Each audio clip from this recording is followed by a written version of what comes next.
Good morning and welcome to the final conference of the Live Text Access Project LTA. This conference is coming to you live and COVID-proof from the ZDF Digital studios in Mainz, Germany. My name is Marcel and I'm one of 4 project managers in the accessibility department at ZDF Digital. I'm also your host today. Before we start, I would like to let you know that you are having subtitles at the bottom of this screen, because this is a conference about live subtitles. And if you don't want English subtitles, you can choose between Spanish subtitles and Danish subtitles by clicking on the link in the chat, which will lead you to Text on tab. There you can choose your language between Spanish and Danish, or leave it at English, just at will. Today's conference marks almost the end of a long, eager and strenuous process, and its outcome is no less than a milestone for both beginners and professionals of the real subtitling world. At today's event, some of the LTA partners will report about the project and what has been achieved to this day. They will present some of the elaborated materials and outline the importance of quality assessment. You will learn about the requirements and prerequisites needed to obtain an LTA certificate, and we will, of course, provide you with an overview of the developments in the field of real-time subtitling. Allow me to welcome and introduce the mastermind behind this project, Rocío Bernabé-Caro of the SDI in Munich, who is with me in the studio today and who will officially open today's conference. Before that, I hand the mic over to my colleague Julia, who is an editor at our accessibility department, and she will tell you a little bit about today's housekeeping. Just a few words beforehand. This event is being recorded for future reference. Also, you can ask each speaker questions. You can either write them down in the comment section as you're listening to their presentation, or wait until they're finished and then simply raise your virtual hand using the reactions button at the bottom of the screen. We will then put the spotlight on you while you're speaking and on the speaker as they answer your question. And now, it's Julia's turn.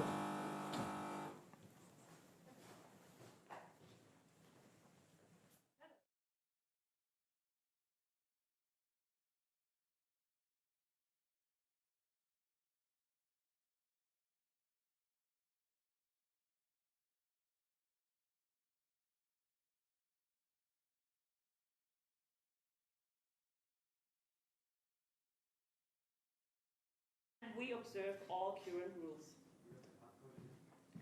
Before we start with the content part, I want...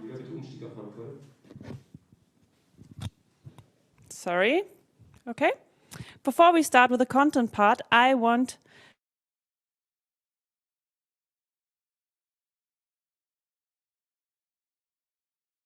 The event will be recorded. And it's your choice to put on your camera or not. Sorry, there's a little technical problem at the moment.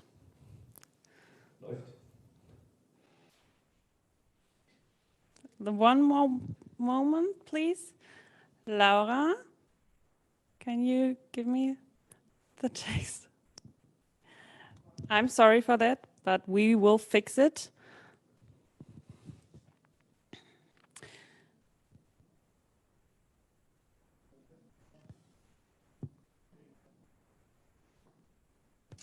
Okay, here we are again. Hopefully everything works now.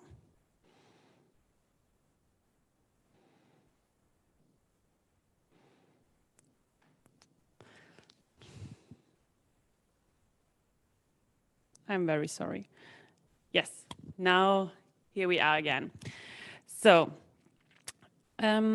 before we start with the content part, I want to say a few words about this event today in general.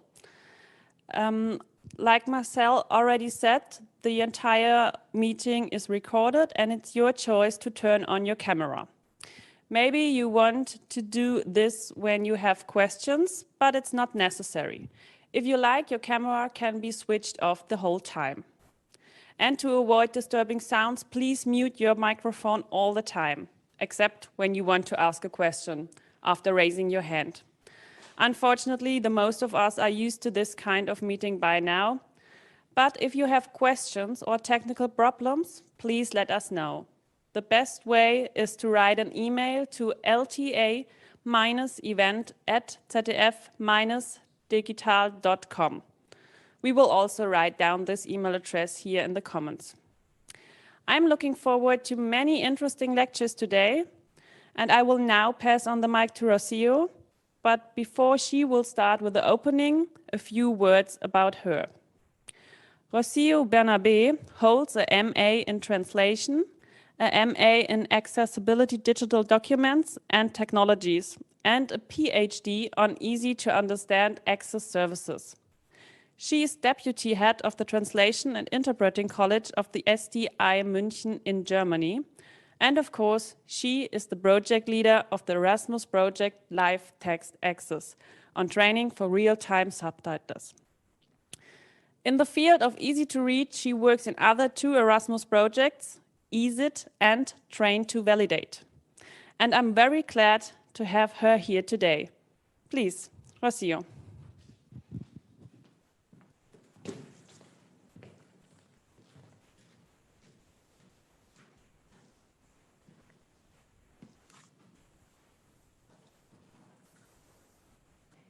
Hi, everyone. I'm very happy that you're sharing this day with us today. Today is the final conference of the project, which means that we are very close to reaching our goal, that is to create an open source training program for students and professionals who want to become real-time intralingual subtitlers by re-speaking or velotyping. Real-time subtitling or speech-to-text interpretation is an accessibility service that enables participation, that enables access to content for people with hearing loss or any person who has difficulties accessing the audio. This can be, for instance, because this person is in a noisy environment, or maybe because the person does not have good command of the language. So how does it work? Real-time subtitlers listen to a person speaking and create a written version that appears on a screen, mostly as subtitles. Real-time subtitlers can create the written texts either by dictating to a computer, using speech recognition software, or by typing. Typing the text can be done actually with any keyboard. You can use a regular keyboard, a Palantype keyboard, a Stenotype keyboard. In our project, we train for the Velotype keyboard. Let me show these two short videos about how re-speaking and velotyping work. The videos are without audio. First, re-speaking. Here you see our colleague, Julia Böchat.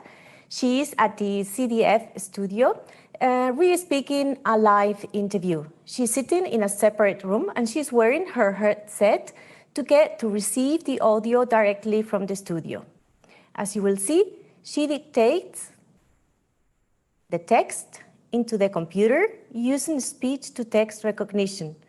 She dictates the text and the punctuation. At the same time, she double-checks that the accuracy of the text is good enough, and if necessary, she makes changes using the keyboard. Now, Velotype. Here you see Velotype, the Velotype keyboard. The Velotype keyboard is a special keyboard. It's a chord keyboard. With the Velotype keyboard, the user can press different keys at the same time to create syllables instead of single letters or characters, as we are used to in the regular QWERTY keyboard. Wim Gerbex, our partner, is showing now the Velotype. As you see, that is the keyboard.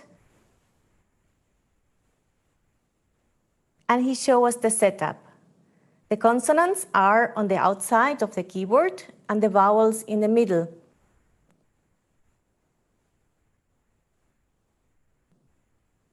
Now you see how he's pressing the keys simultaneously to create words, in this case, stop. Here you see how he works. Of course, typing with a Velotype keyboard is faster than with other regular keyboards. Thank you, Wim.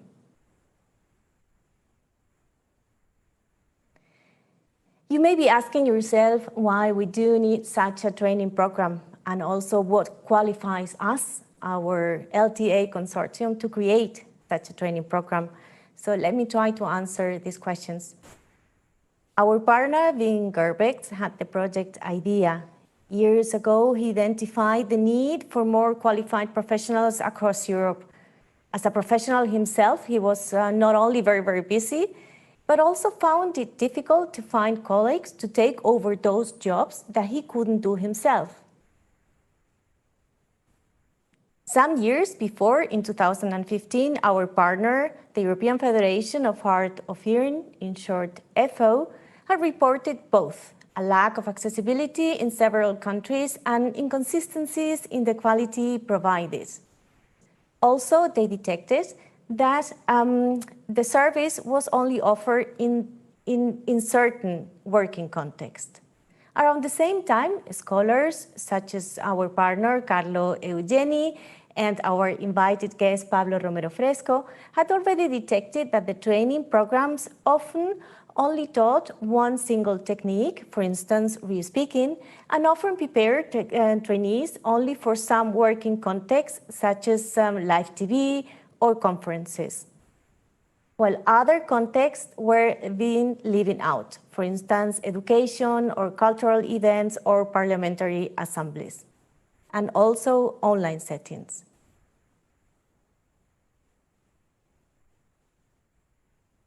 So the reason of the project was to fill the gap for the need for harmonization in quality and skills trained across Europe. And this is actually how we came together. All partners, so to say, started doing networking, and in the end, the consortium came together. As you see on the picture, the consortium is a strategic partnership, which means that we have all the skills and the perspectives. We have 3 great universities. We have the Universidad Autónoma de Barcelona from Spain, we have the Internationale Hochschule ST München, and we have the Escuela Superiore per Mediatore Linguistici de Pisa. We also have 3 service providers. We have Subtitlers from Italy. They are our subtitling provider and specialized in cultural events. So like Enrico, you will meet him later. He is the one who goes to the film festivals in Cannes and does all this nice stuff. Then of course, Velotype, and our great host today, ZDF Digital. We have EFO, who is bringing the end user's perspective into the project, and ECQA, the European Certification and Qualification Association, who is in charge of the quality. They have certified the materials, and thanks to them, we will present today the Intersteno ECQA certificate, which is one of the greatest, well, you know, we have many great outputs, but this is one more incredible output of the project. So today, here, after 3 years of hard work, of COVID isolation, and also a lot of video cutting, let me tell you, today we want to share with you the LTA course. We want to show you some materials. We want you to meet the partners and ask all the questions. And of course, we also want you to engage with professionals and scholars in the field. And we have the great opportunity to have Nicola Faltis and Anja Rau and Pablo Romero Fresco in the afternoon. So I say, let's get started.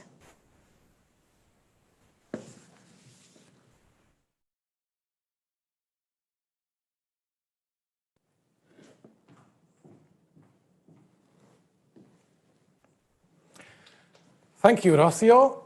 Our first speaker today is Nicola Faltis. In 2018, Nicola made her way to German public broadcaster ZDF's new media department and became head of access services in February 2019. Her responsibility in the institution is the performance and development of subtitling, audio description, sign language, and ZTF text. One of her main concerns is the integration of the linear world into the non-linear and vice versa. Nicola focuses on the overall aspects of diversity and inclusion as the basis of human understanding, especially in the professional environment. Despite her 30-year experience in the TV business, she's still impressed with its potential for change and reinvention. A holder of a master's degree in American Studies and German literature, she lives in Wiesbaden and is married with 2 children. She will tell us about live subtitling from the perspective of a TV broadcaster. Nicola.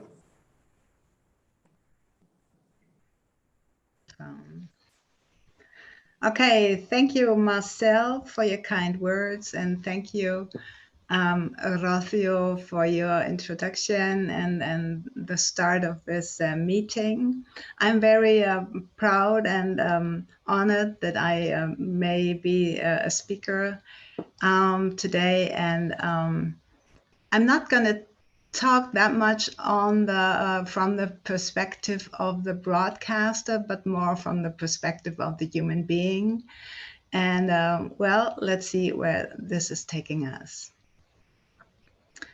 And I still feel it's real awkward not to speak to a real audience, but to address my computer screen. So have fun. I'm head of access services at ZDF, meaning, of course, media access. Media nowadays, including TV, media libraries, social media, all the forms of communication from our network to all the recipients and users there might be. Marcel just said it's one of my main topics to combine or bring together the linear and the non-linear world, which is not that easy. So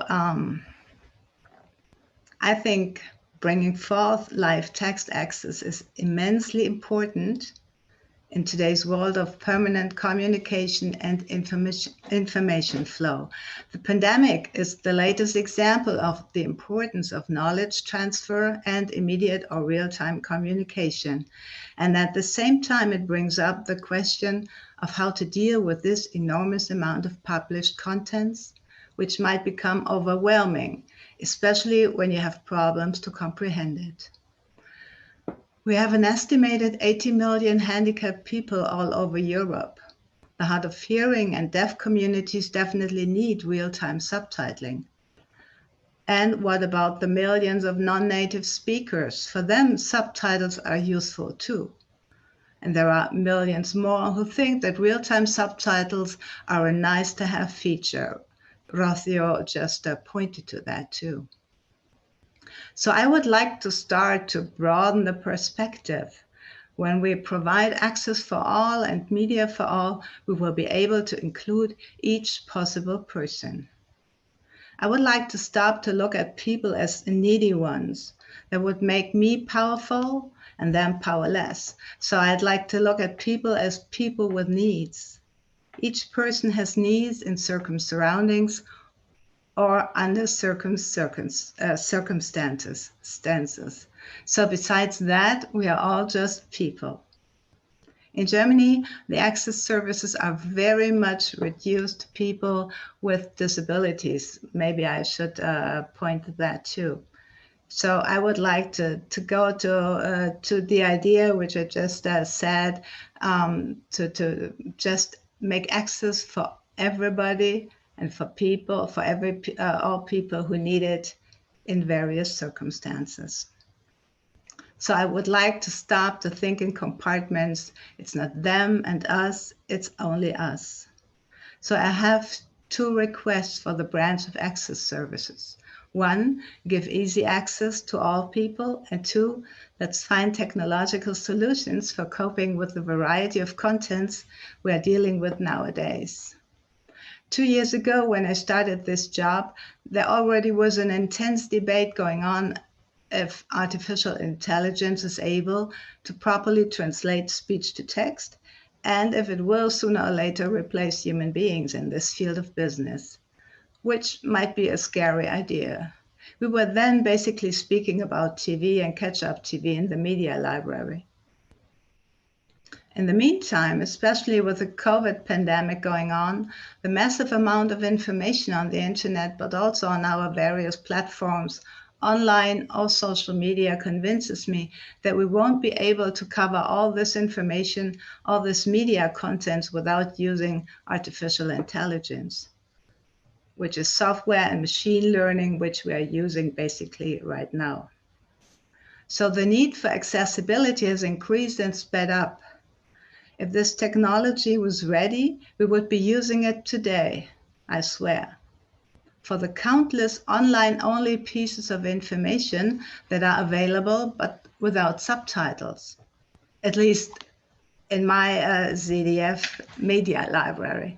So in the near future, we will have to differentiate between pieces of information like clips, series, shows, pieces of fiction we want to have handled by skilled human beings, and those we want to cover quickly, but not necessarily dirty, in order to get it covered at all. This might be, for example, the weekly press conference of the Minister of Health, which is an online-only document, and we are not able to provide it with subtitles. So I know there is a fraction, especially in the communities of the disabled, who don't agree with the idea of better something than nothing, and I acknowledge the criticism is rightful. Still, there is hope of improving the already existing tools if we put enough energy into making them better. But we have to find a good balance between both of them. So don't get me wrong, there will always be lots of work for highly trained and skilled people. And we, broadcasters and editors, will be the ones to decide which piece of information gets which treatment. So this finally brings me to this LTA project. For 3 years, you have worked on improving the training for translators, to develop standards and training methods, and also to make training available for students and those who want to move on with their professional development. I met Rocio and Volker during various conferences with this topic, and I'm grateful that I'm allowed to partake in the final meeting. So thank you so much for your endurance and your scientific scrutiny. I think it was worth it. And you have a great day and a fine finish for your project. Thank you so much. Thank you very much for this insight, Nicola. Now, everybody, this is your first chance to ask questions. Again, if you haven't put them down in the comment section yet, just raise your virtual hand using the comment section at the bottom of your screen via the reaction button, and we will listen to your question. And before you go on, please let us know your name, where you are, and what you do.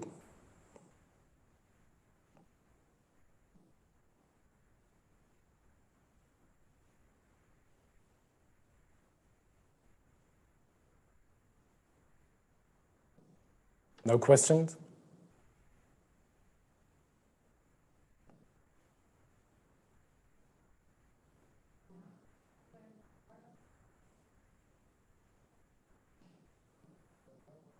Okay.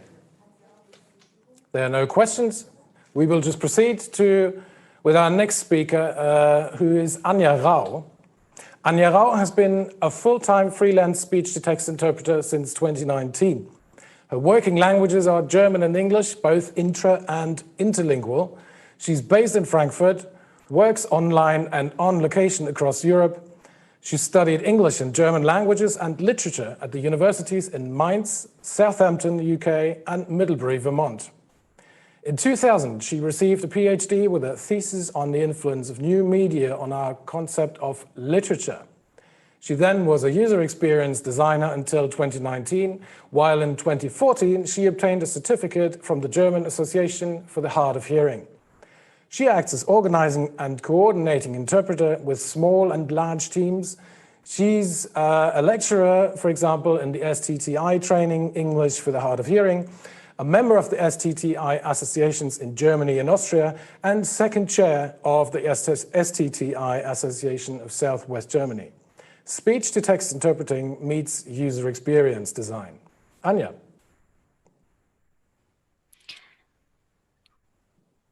All right, so I'm unmuted. I'm now trying to share my screen because I brought a bunch of slides which do not appear on my on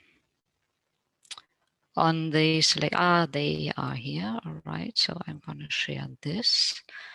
And I'm going to start the presentation and hope what you see now is a starting slide and I can start.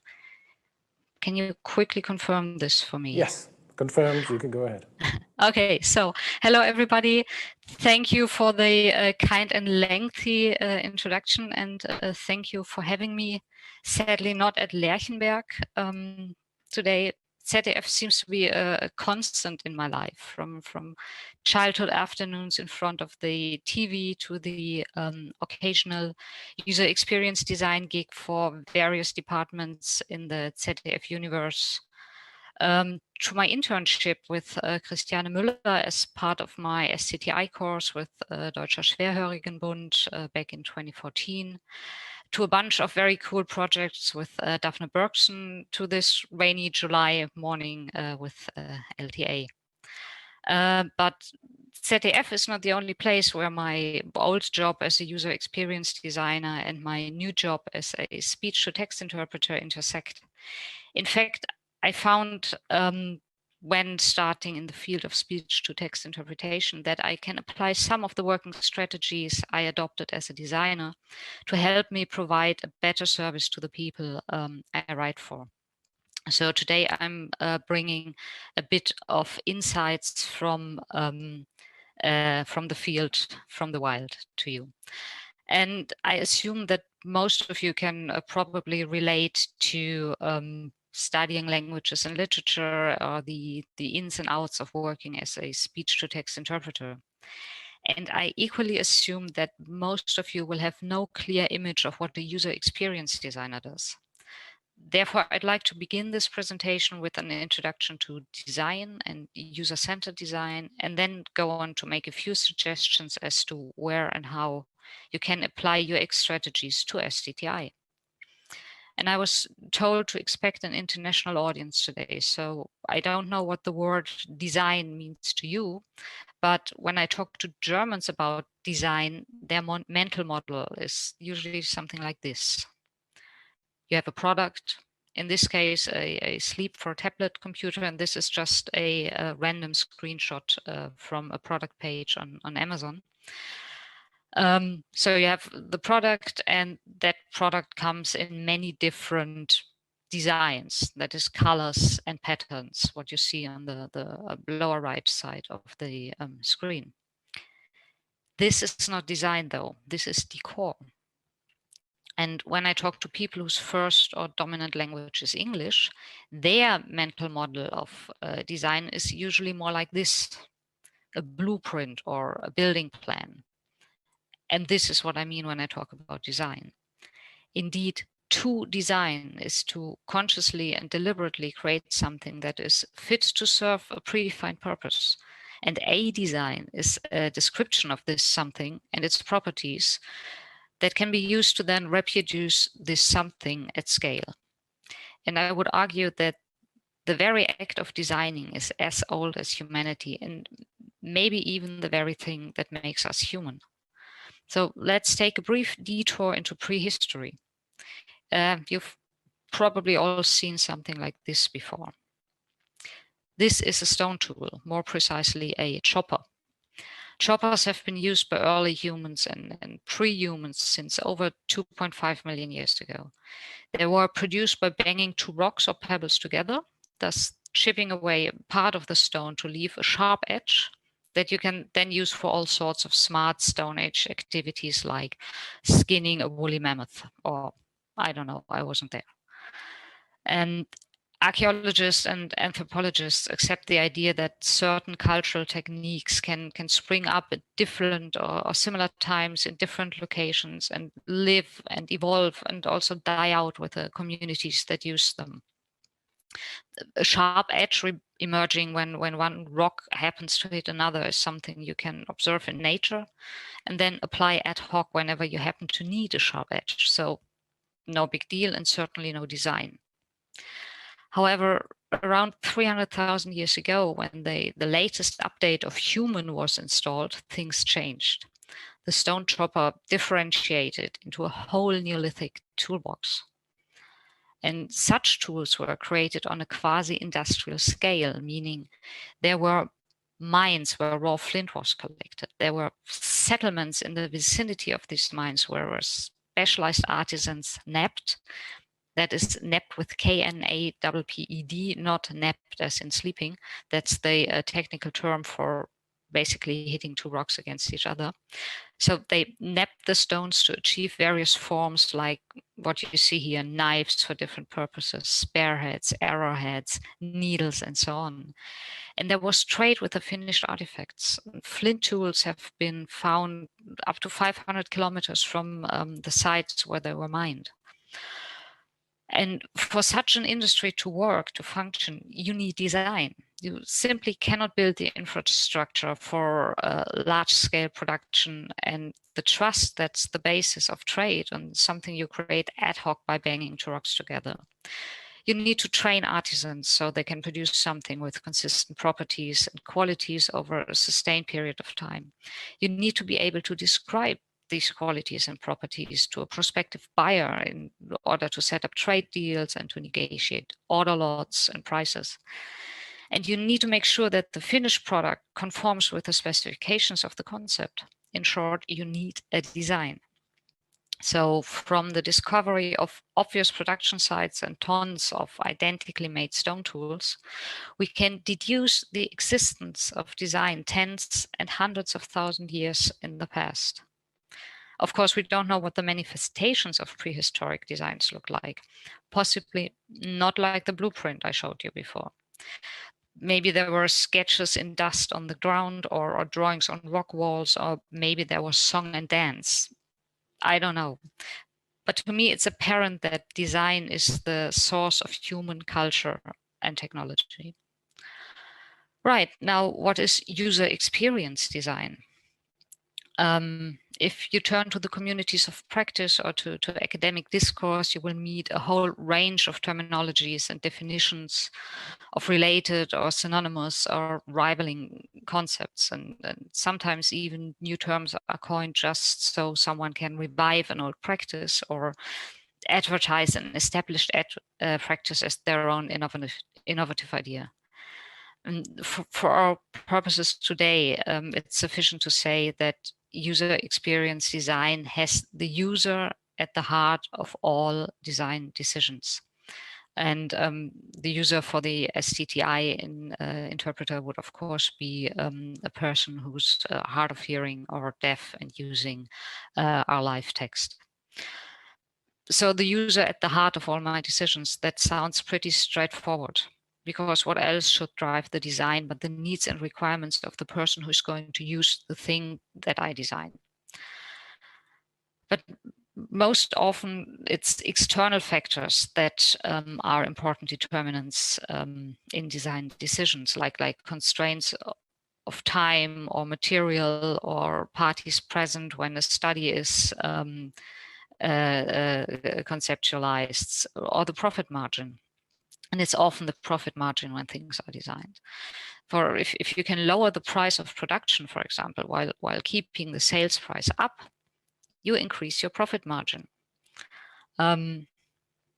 Like with this trend of hot gluing the casing of electronic gadgets, you know, things which are screwed shut, they can be opened, they can be repaired, and parts can be swapped out. But producing things with screws is really expensive.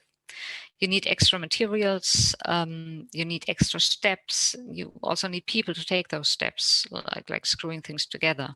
And hot gluing can be automated, and that's a lot cheaper. So if you can keep up the sales price and glue instead of screwing, your margin will increase.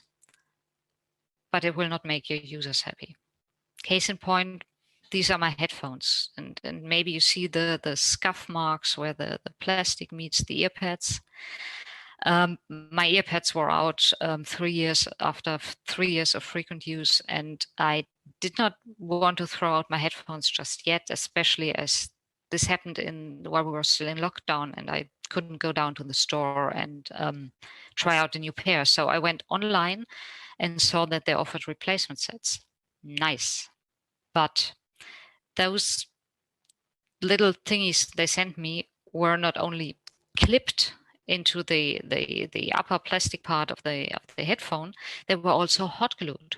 So I almost ruined the whole thing, even trying to take off the old pads. That's where the scuff marks come from.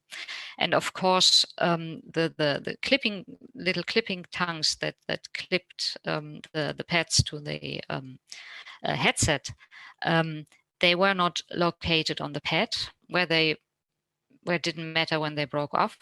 They were located on the headset that I kept. So whatever I broke off trying to take off the pads was ruined forever, which did not really matter because I had to glue the stuff together anyway.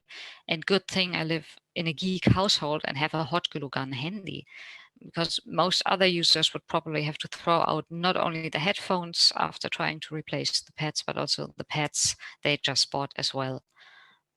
Designed for the for the landfill, basically. This is not good user experience design. Also, it looks nice and works nice as long as it works.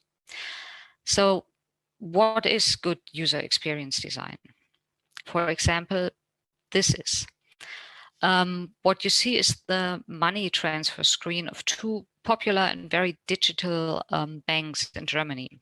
I used to work for the one on the left, which I'm going to call the Orange Bank. And I designed what we called the Fotoüberweisung, or money transfer by photo. Because back in 2015, 2016, German banks made the move from the old bank account number system to the international bank account number system, IBAN for short. And we called it IBAN the Terrible, because the length of our account numbers doubled from 10 to 22. 22 characters that you had to remember for your own bank account, and that you have to type correctly every time you wanted to make a money transfer. Of course, there's a checksum that prevents you from sending a transfer to an IBAN that doesn't exist. But think of it for a moment. You have a paper invoice with an IBAN written somewhere in very small print, and then you have to copy this by typing into your online banking or thumbing it into your mobile banking. 22 characters. So we decided to take the native camera features of modern mobile phones, add some character recognition software, a bit of artificial intelligence, and pre-fill the money transfer mask for our users. And that was really much liked and popular, and also much copied and user-centered feature we could introduce there.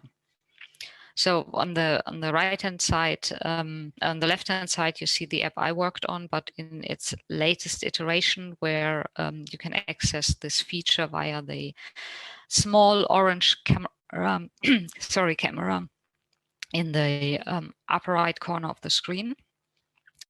And on the right-hand side, you see a screenshot from the current mobile banking of a different bank. That bank is kind of known to let itself be inspired by what the Orange Bank does. So this is more or less an exact copy of my original screen design, with a white button right above the first field where the user would try to type something.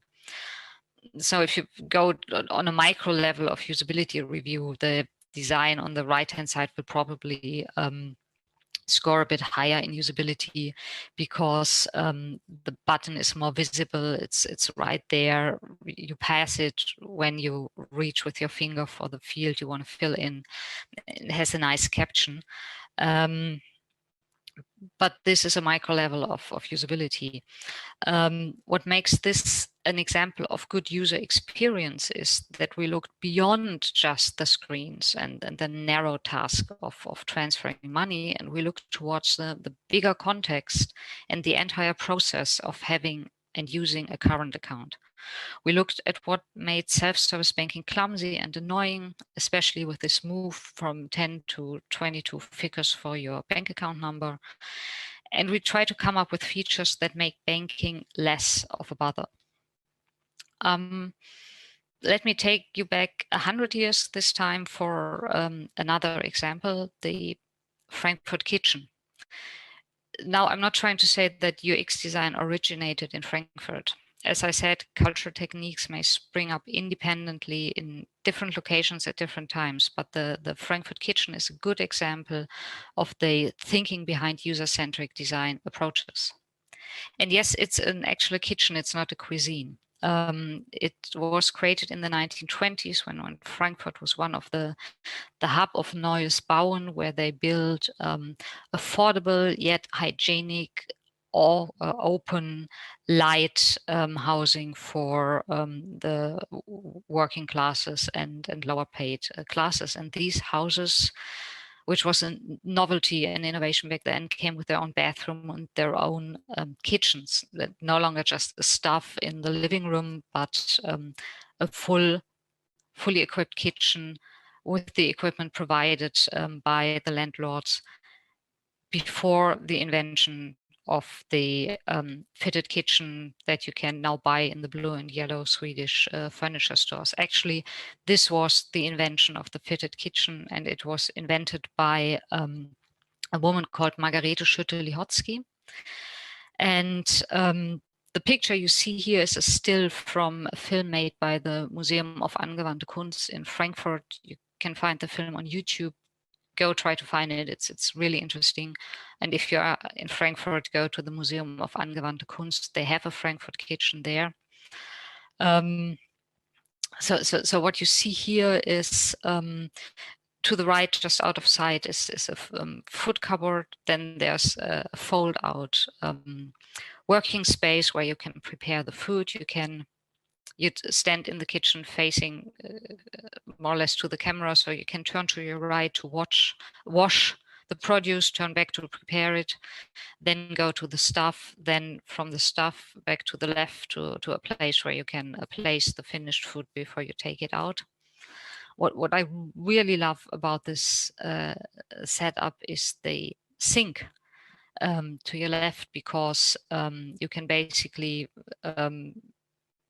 put all your dirty dishes in the left part of the sink, soak them, take them out with one hand, clean them with the other, and place them on the drying area with the one hand, pick out another dish, dry them without having to change hands all the time and to reach over. And if you look closely, this drying area is metal covered and it's slanted towards the sink so that excess water can drip off. It's very neat.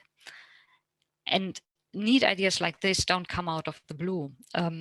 Margarete Schütte-Lihotzky, in designing this modular kitchen, did what UX designers do today. She watched people actually using kitchens. She looked beyond the individual products, the individual sink, the individual cupboard, and looked at the process they were used in. So she started to measure arm length and looked at gripping patterns and sketched the path people walked in kitchens, and tried to come up with the ideal positioning and spacing of all the items in the kitchen to make working in the kitchen as efficient and as comfortable as possible. So this is what user experience is about. It's not what we see here, the experience of a lifetime adrenaline rush of a Jochen Schweizer or My Days event. User experience design is about the realization that most products and all services are not static. They are experiential. They are part of a process. They are embedded in a usage context. And if you want to make things right, you need to look at these contexts and the processes that run within them. So to sum up, user experience is primarily driven by the user's needs and requirements and not by external factors like running a profit or the random availability of certain raw materials. It looks beyond the product and takes context and processes into account. And it's learning and evolving. It does not stop when the product is on the shelf or the working instruction for the service has been distributed to the service providers. This is the so-called user design cycle. You can find it online. It comes in different variations. Most have a few more boxes than this one, but this is the basic structure of how it works. You go in a situation, you observe the situation, and you observe it well. You then design a solution. You implement the solution in the form of a prototype and you test this prototype.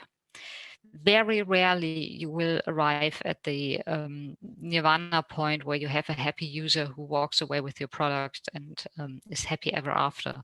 Most of the time your observing starts again. You find new things you can improve. You go back into design and to prototyping and testing and on and on. And so, as I've already hinted, this empathic observation is the key to user-centered design. And very empathically, questionnaires with closed or multiple choice questions are not. So this is a slide you will see in almost every UX consultant presentation. The guy on the left is automobile developer Henry Ford. The quote on the right is widely attributed to him, although no one's ever really come up with a source for this. If I had asked people what they wanted, they would have said faster horses and not a car. And there's more of a grain of truth to this sentence, and that is why it's so sticky and used so often. Usually in tandem with a quote that is attributed to Steve Jobs, the founder and longtime CEO of Apple. He said, people don't know what they want until you show it to them. That's why I never rely on market research. And he was right. Market research is traditionally asking the wrong questions. They ask too bluntly and elicit socially acceptable answers instead of insights. For example, we had to work with some market research into the offerings of an office restaurant, and they asked about healthy lunch options. And of course, everybody checked the box that said we want more healthy lunch options. We want salads, for example. We want soups. We want fruit. But come lunch, that's the socially acceptable answer. That's also the person you want to be. If I ask you, you want to be the person who eats healthily, but come lunchtime, when you're stressed out and hungry, most people will go for the French fries. Only this once, but almost every time. So this is why there's not much point in asking. There's a lot more point in observing. And when we do user labs to test software designs, we don't ask people if they could, for example, use a website and how they liked it. We give them a task to perform, like shopping for a pair of shoes in an online shopping platform. And then we ask them to think out loud while they do it. And then we observe, where do they stop and think? Where do they retrace their steps? Where do they miss or don't find the button? What do they mutter when they think out loud? And when do they curse? And we take notes, and afterwards we share notes with our colleagues. We analyze them, we interpret them, and we try to come up with improvements and test again. And when we ask questions, we do not ask closed questions unless we want to quantify something, like prioritize the pain points we're going to tackle next. Our favorite questions are what and why. What did you do and why did you do it? So much for how user experience design works. How can I take this to speech to text interpreting? And where should we take this in our daily practice? First of all, I say there's the setting. The setting is something we learn about in our training, or at least that's something I learned about in the course I took from Deutsche Schwerhörigenbund. So when I took the course, the settings we had is we have a speaker, that's the yellow guy on the left, and a seating arrangement. And in my course, we worked with 2 interpreters plugging their keyboards into one laptop, and they are the guys in light blue, and the user would then sit next to them and or between them, and they'd all huddle around this one laptop and peer at the screen. And then our task would be to position us and the laptop so that the user had a clear line of sight on the text and across the text to the face of the speaker and their lip movements. And we had to make sure that there was light from behind us, so the speaker's face was lit up, but no glare on the screen. And the resulting seating situation would usually be a bit uncomfortable, like you had to crane your neck to see what you were writing. And the user had to sit with those weird interpreter guys and not with their peers. There's a similar setup I learned later where the interpreters set up 2 laptops and linked them with a network cable, so at least one of them could sit in an ergonomic position and face their own screen, and the other one still had to huddle with the user and look at the same screen. And that was however it was, but as soon as other people wanted to join in the conversation with this static setup, at least those guys I marked on the right, if they spoke, my user had no chance of looking at them and the text at the same time, which is not a user-friendly and not a very effective setup in a communicative setting. Or imagine taking somebody, accompanying somebody to the doctor's and, placing your laptop on the cramped on the cramped desk of the doctor and sitting together with your client, and the doctor mistaking you for the person they need to talk to. So what I did, and I don't know if I was the first one to do this in Germany, maybe I was, because the technology was really, really new back in 2015.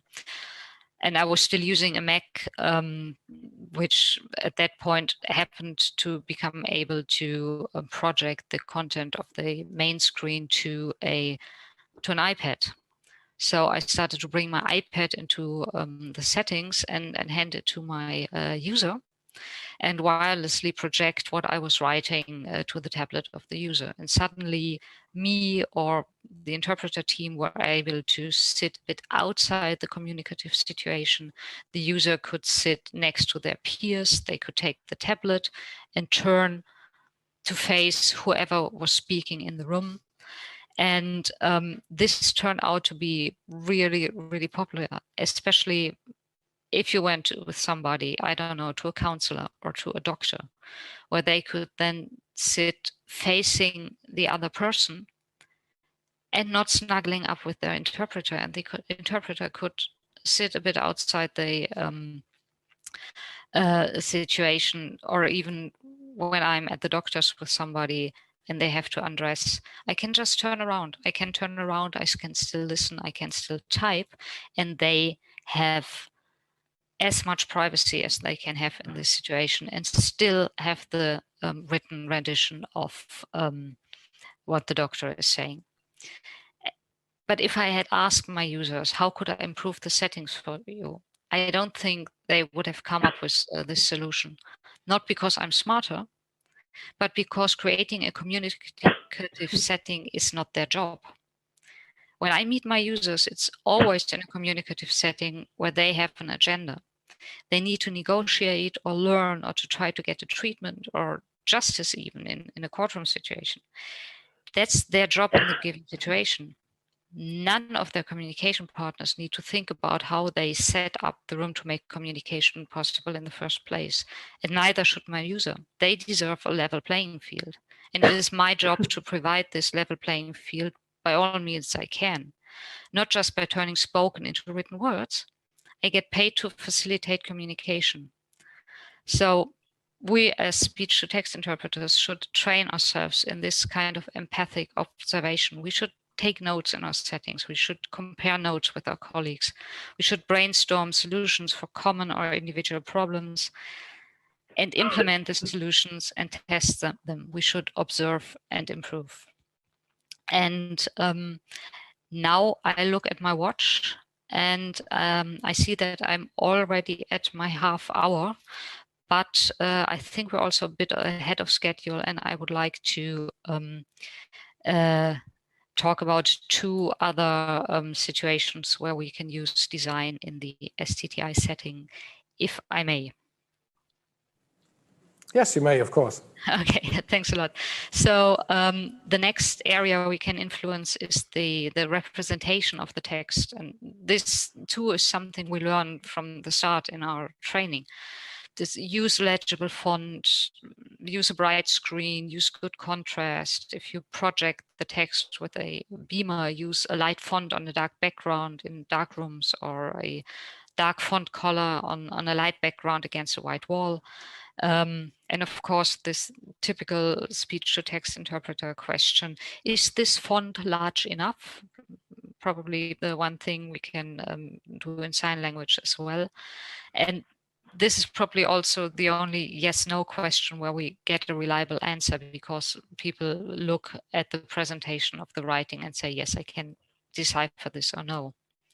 So formatting the text is our day-to-day job, but there's more to the representation of the text than just that, because reading a moving text is nothing like reading from a static page where I can pause and think. I can leave back or scroll back and forth. I can stop to look up a word and so on. Live text is relentless. If you miss something, it's gone. And the reading skill you learn at school only goes so far if you're faced with a moving text. So it's our job as speech-to-text interpreters to make this moving text as transparent as possible. And transparent in this context means that the user doesn't have to spend time and mental energy on decoding the representation and can instead concentrate on the message. Because our users don't come to us to read live text. They come to a communicative situation because they want to know what was said with so little delay that they can react and answer immediately. And everything that would take their attention away from the content and would force them to concentrate on the representation is a mistake. And it's our mistake as speech-to-text interpreters. So you know what this is. Of course, this is a blind text. I mean, especially, do you know what this and this is? The 3 dots and the 3 dashes.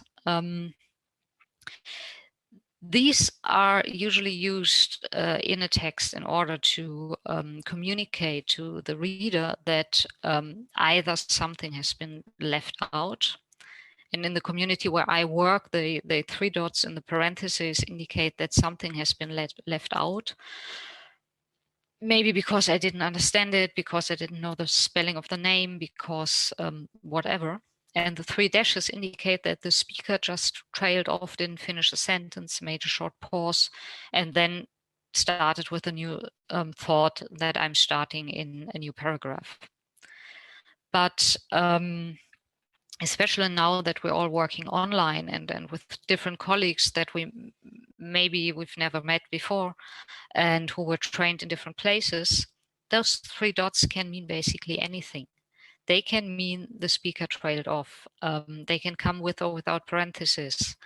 I always make a game of trying to guess which indicators my colleague in an online setting uses for which situation. But honestly, if I don't know what my colleague wants to indicate with a dot or a dash, how should my user know this?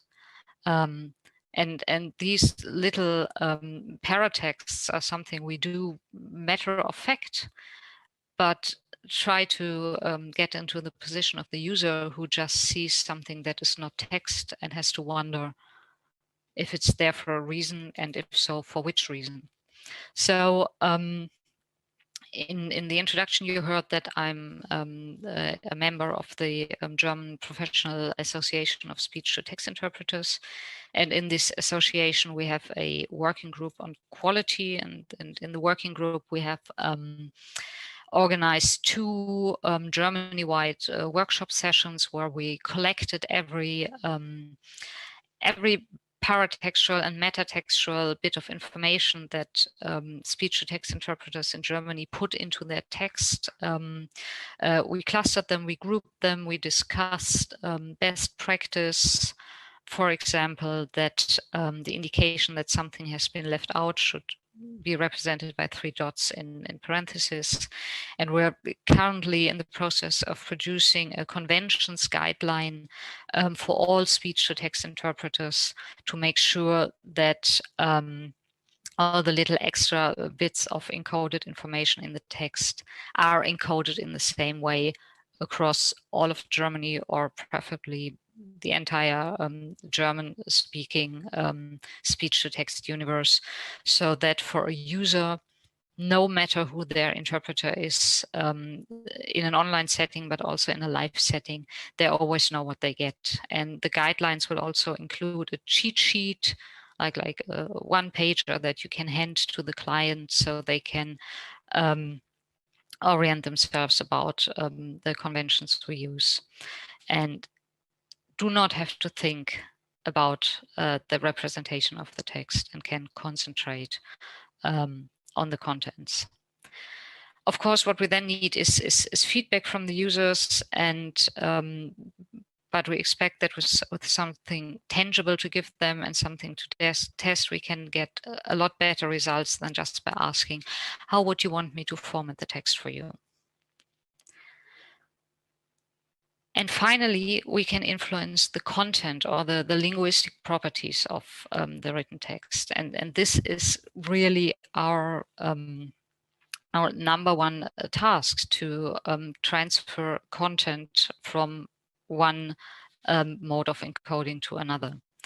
And the question of how we design this content is the epic battle between verbatim and sensatim transmission, which should not be a battle at all, but more like a sliding scale, because really live text is used on a sliding scale that goes from the written text as the only transfer channel. For example, when you join an online conference from a place where you cannot turn up your sound, or for people who do not rely on hearing at all, one end of the spectrum. And the other end is written text as a supplement to other channels, for example, for people with a lot of experience with spoken language, who focus on the spoken word, who use the acoustic channel and lip reading, or who also have a sign language interpreter and use the written text for technical terms and jargon. There are a lot of variations in between on this sliding scale, and where a given user is located on this scale depends on so many factors, like the current acoustic situation in this very session, the topic at hand, are they familiar with the vocabulary or not, the personal fitness. I can understand a lot more mumbling and disconnected speech when I had a good night's sleep than after a long day working. And all this factors into the question where somebody is on this scale of using written text. There's a study by Carlo Eugeni that suggests that condensed text is more supportive of text understanding and information retention than verbatim text. But I think we need a lot more study about this, and also different forms of study. Instead of what usually happens in an STI setting, where the interpreter expects that the speaker will be very fast and maybe not quite coherent, and goes to the user and says, do you want me to write down everything? Secretly hoping that the person will say, no, you don't have to use the arms and R's and the repetitions and the false starts. But of course, the user will say, yes, I want everything, because they want all the content. They want all the information items. But there's a mismatch in talking about this. So a while ago, I talked to a few users, not about what they wanted, but how they used my text. So I asked, what do you do? What do you read? When do you read? Why do you read? And what they told me was, at first, we want everything. And then they started enumerating. I want the technical terms. I want the foreign words. If it's a German presentation and somebody uses English terms all the time. I want names. I want dates. I want all the stuff where looking at the lip movement doesn't help me to differentiate it between two similar sounding words, and so on. And this is a totally different task than writing everything word by word. This is a task of providing the keywords in a context where a user can recognize just the word they were missing when they were trying to hear what is there for them to hear. And I think we need a lot more research on these kinds of questions, as well as on how people read and process moving text. And I don't think that some third party will do this research for this. I think we as speech-to-text interpreters have to go out, observe, make assumptions, design solutions and tests. And we need to start a conversation with our users, and we need to figure out the right questions. All right, and I'd like to finish on another quote by Steve Jobs, who said, if a user is having a problem, it is our problem. It is our job to transfer content, messages, information in a way our users can use. It's our job to facilitate communication. And I can only urge you to put on the designer's hat when you go into work and try to create not just text, but good experience for your users. So thank you for letting me ramble on a bit longer than planned. And if you still want to take time for questions, I'm here, or you can contact me at Tontastetext. You see it on the side of the slide, and I'll be happy to answer questions. Well, thank you, Anja. Thanks for continuing a little while. You've quite correctly grasped that we're a little bit ahead of schedule, so thanks very much for that. I would encourage the auditorium to ask any more questions, but I would ask a question first because I came across it during your presentation. You mentioned something about verbatim and sensatim. Can you just quickly tell us the difference between the two? What does that mean? Sensatim in the meaning of the word is about transferring the content, the information items within a verbal communication, whereas verbatim, at least as I understand it, transfers the word-by-word formulation of these bits of information. At least in the German communities of practice, this is these are the two ends of the spectrum that we keep discussing, whether we have to transmit everything that's been said word by word, verbatim, or the meanings, maybe reformulated, maybe condensed, maybe also explicated when there are a lot of foreign terms that I know that my user is not familiar with, or a lot of English in a German text or something. Okay, thanks very much. Again, I would encourage you to ask your questions. You can raise your hands in the Zoom chat, or you put down a couple of questions in the chat already. I will just pick a few out here. From Carlo, which pretty much goes to Anja and to Nicola. And it goes, where do you think live subtitling and speech-to-text interpreting are going in TV and conference accessibility? And how can the LTA project help this happen? Anja, do you want to start maybe?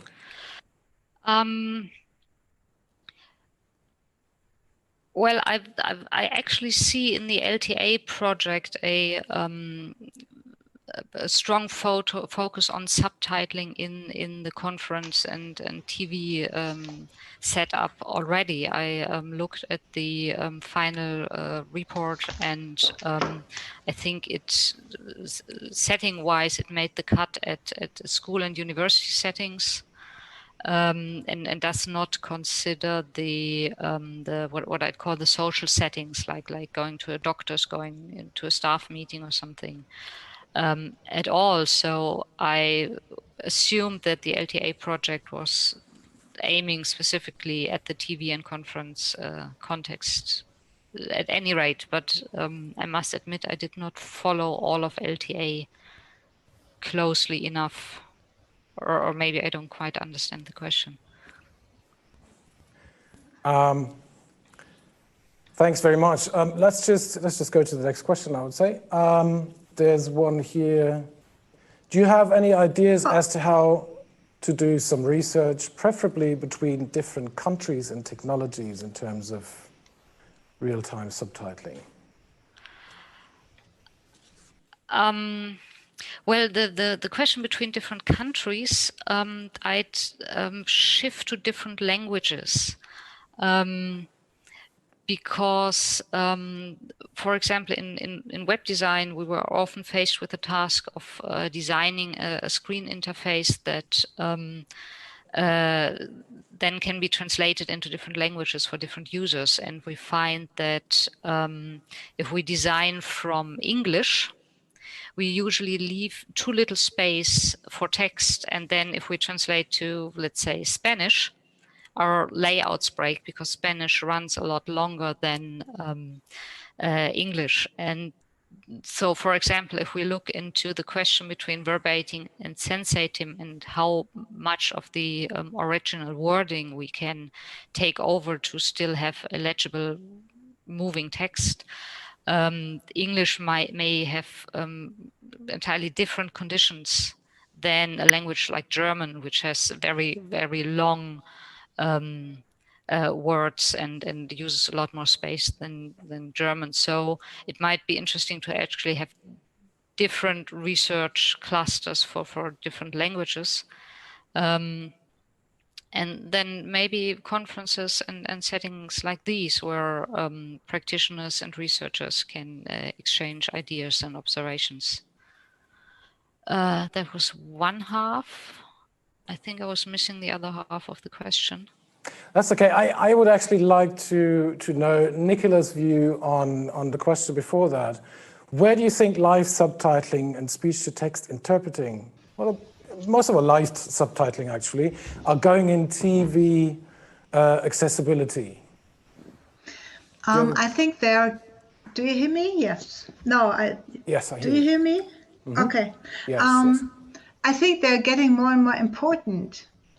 You know, we started to, and there was a question about linear and non-linear. I'm sorry, I don't have the right English terms for it. It's the linear is the TV broadcasting, and the non-linear is everything else, like you put in the player, you have in social media, which you have online.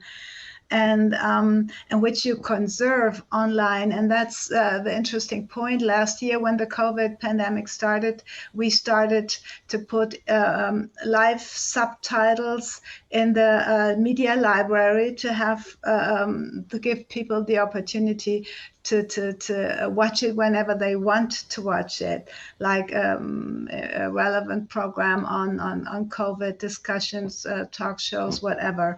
So, and before we didn't do that because we said they're not perfect. They're not 100% perfect.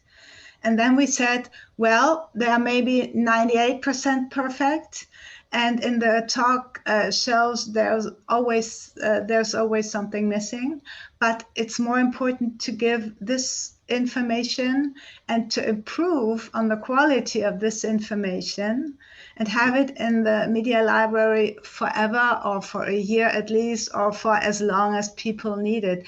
And that's where you see, before that it was broadcasted and it was gone. And now it's part of the video, the metadates, and it's also used for audio mining and video mining for the metadates. So you have a lot more information and an impact in this than before.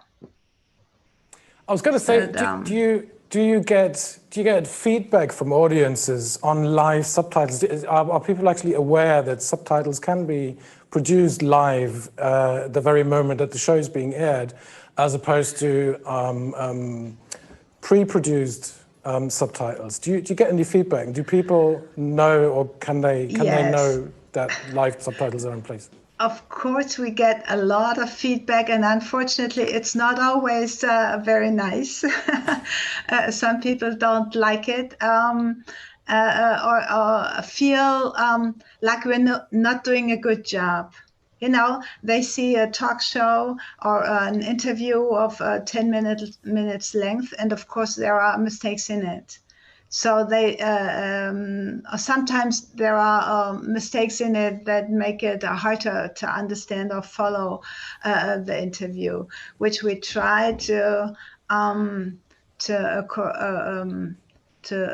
improve after the broadcasting, before we put it in the VOD. But still, there always are tiny mistakes in them. So many people who give us feedback complain about the bad quality, and then paying for it, and they feel, yeah, like they are treated like they're not treated like equal users. Anja, you're raising your hand. You're raising your actual hand. My So actual you have a hand. question. Go ahead. Yeah, thank you for this. It makes me wonder, the way I perceive LTA is that it's very much driven by TV subtitles as a norm that will then be rolled out to other fields. I wonder if you take the other perspective as well and look at how the practices of in the field social speech to text interpreting can help improve live subtitling on TV. For example, some issue I'm running into technology-wise is often that when we work in a normal SCTI setting, we co-work and we co-edit. And we can do this online or live. And this co-editing, together with leaving the 2 or 3 short subtitle lines and going to, like, I don't know, 5 lines and a normal page width, in our experience, really improves readability and gives interpreters the chance to correct mistakes on the fly, which makes for a higher quality of resulting text. So are there attempts for TV and conference subtitling to try to incorporate technical possibilities for this to move over from the social settings to your settings? Because I worked in software, and I can tell you those guys can program anything you like. You just have to ask them and give them a bit of time and cash, maybe. And money. Okay, we're going to learn more about the LTA project itself in a little while. I just have one more question here in our chat from Tino Bernd. The non-linear content is on the rise. How does human-based live subtitling fit in there? Will it be exclusively automated, or are human subtitlers still needed? Well, that's an interesting question. It's exactly the question we are asking ourselves right now. You know, when I go into my media library at ZDFD, you find every day you have like, I'd say 10 to 30% of the contents is online only contents. And we didn't know that it was going to be published, and it just pops up. So it's it's in a parallel, it's created in a parallel world to the regular TV production. So it's put in the library by an online person or editor, and we don't know about it, and we wouldn't have the capacity to handle it. So we're looking forward to an automated subtitling that is as good as is good enough to use it for our contents. But we also had instant fiction. Last year, ZDF started experimenting with instant fiction. And we know this is going to be in the media library for like 2 years. And then we say it's worth to put it, to put a human, to put a skilled person to it, because it's going to be there, it's going to be conserved. Whereas the press conference or the instant contents, the news contents is not going to be used in 2 or 3 days. So I would always try to evaluate the situation and the contents and then make a choice. Is that understandable? Okay. Thanks very much. Are there any more questions that maybe anyone in the auditorium would like to ask directly?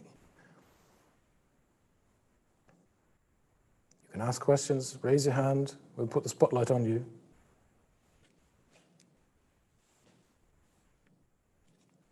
Let me just get back to the subtitles that you can see on the screen. You turned the live subtitles on screen, which are actually being made live by Kimberly Turnage. Thanks very much for that. It's an own show, so she's doing that all by herself. And the layout of the subtitles at the beginning of this conference wasn't really, it wasn't really good looking. It has, as far as I can see, it has improved a little bit. But there's a little workaround. You can go onto Text on Tap, which takes you to the Spanish and the Danish subtitles. Obviously, you can get the English subtitles there as well. And if you can't see the subtitles, the English subtitles properly in your Zoom session, you just go to Text on Tap, sorry, and you just open a tiny little window that you put on top of your Zoom session, and you can choose, as I said, between English, Spanish, and Danish, and follow the rest of the show. We are now entering into a 15-minute refreshment coffee break. After that, we'll be back with demonstrations of Velotype and the Mars tool, and of course a few other things. So stay tuned, and we'll see you in a short while. Welcome back to the Live Text Access Conference. Without further ado, we'll proceed to our next speaker. Again, if you have questions that relate to the session in progress, just write them down in the comments section or simply ask a question at the end of the session. Reactions button, raise your hand, and we'll put you through into the spotlight. We will continue with Velotype and Wim Gebeks. Wim Gebeks is the owner of the company Velotype. He has worked for many years as an international speech-to-text interpreter for the deaf and hard of hearing, and as a live subtitler for Dutch television, NPO, which is the Dutch Foundation for Public Broadcasting, Telpa TV Productions, SBS, and RTL. He's also a 3-time world champion at the Intersteno World Championship of Fast Writing. Wim will give you an overview of the LTA materials. Welcome, Wim. How are you doing? Hello, very well. Thank you for having me here. You can hear me okay? Yes, we can hear you, Wim. Yes, thank you. All right, so I will be presenting the materials from the LTA project.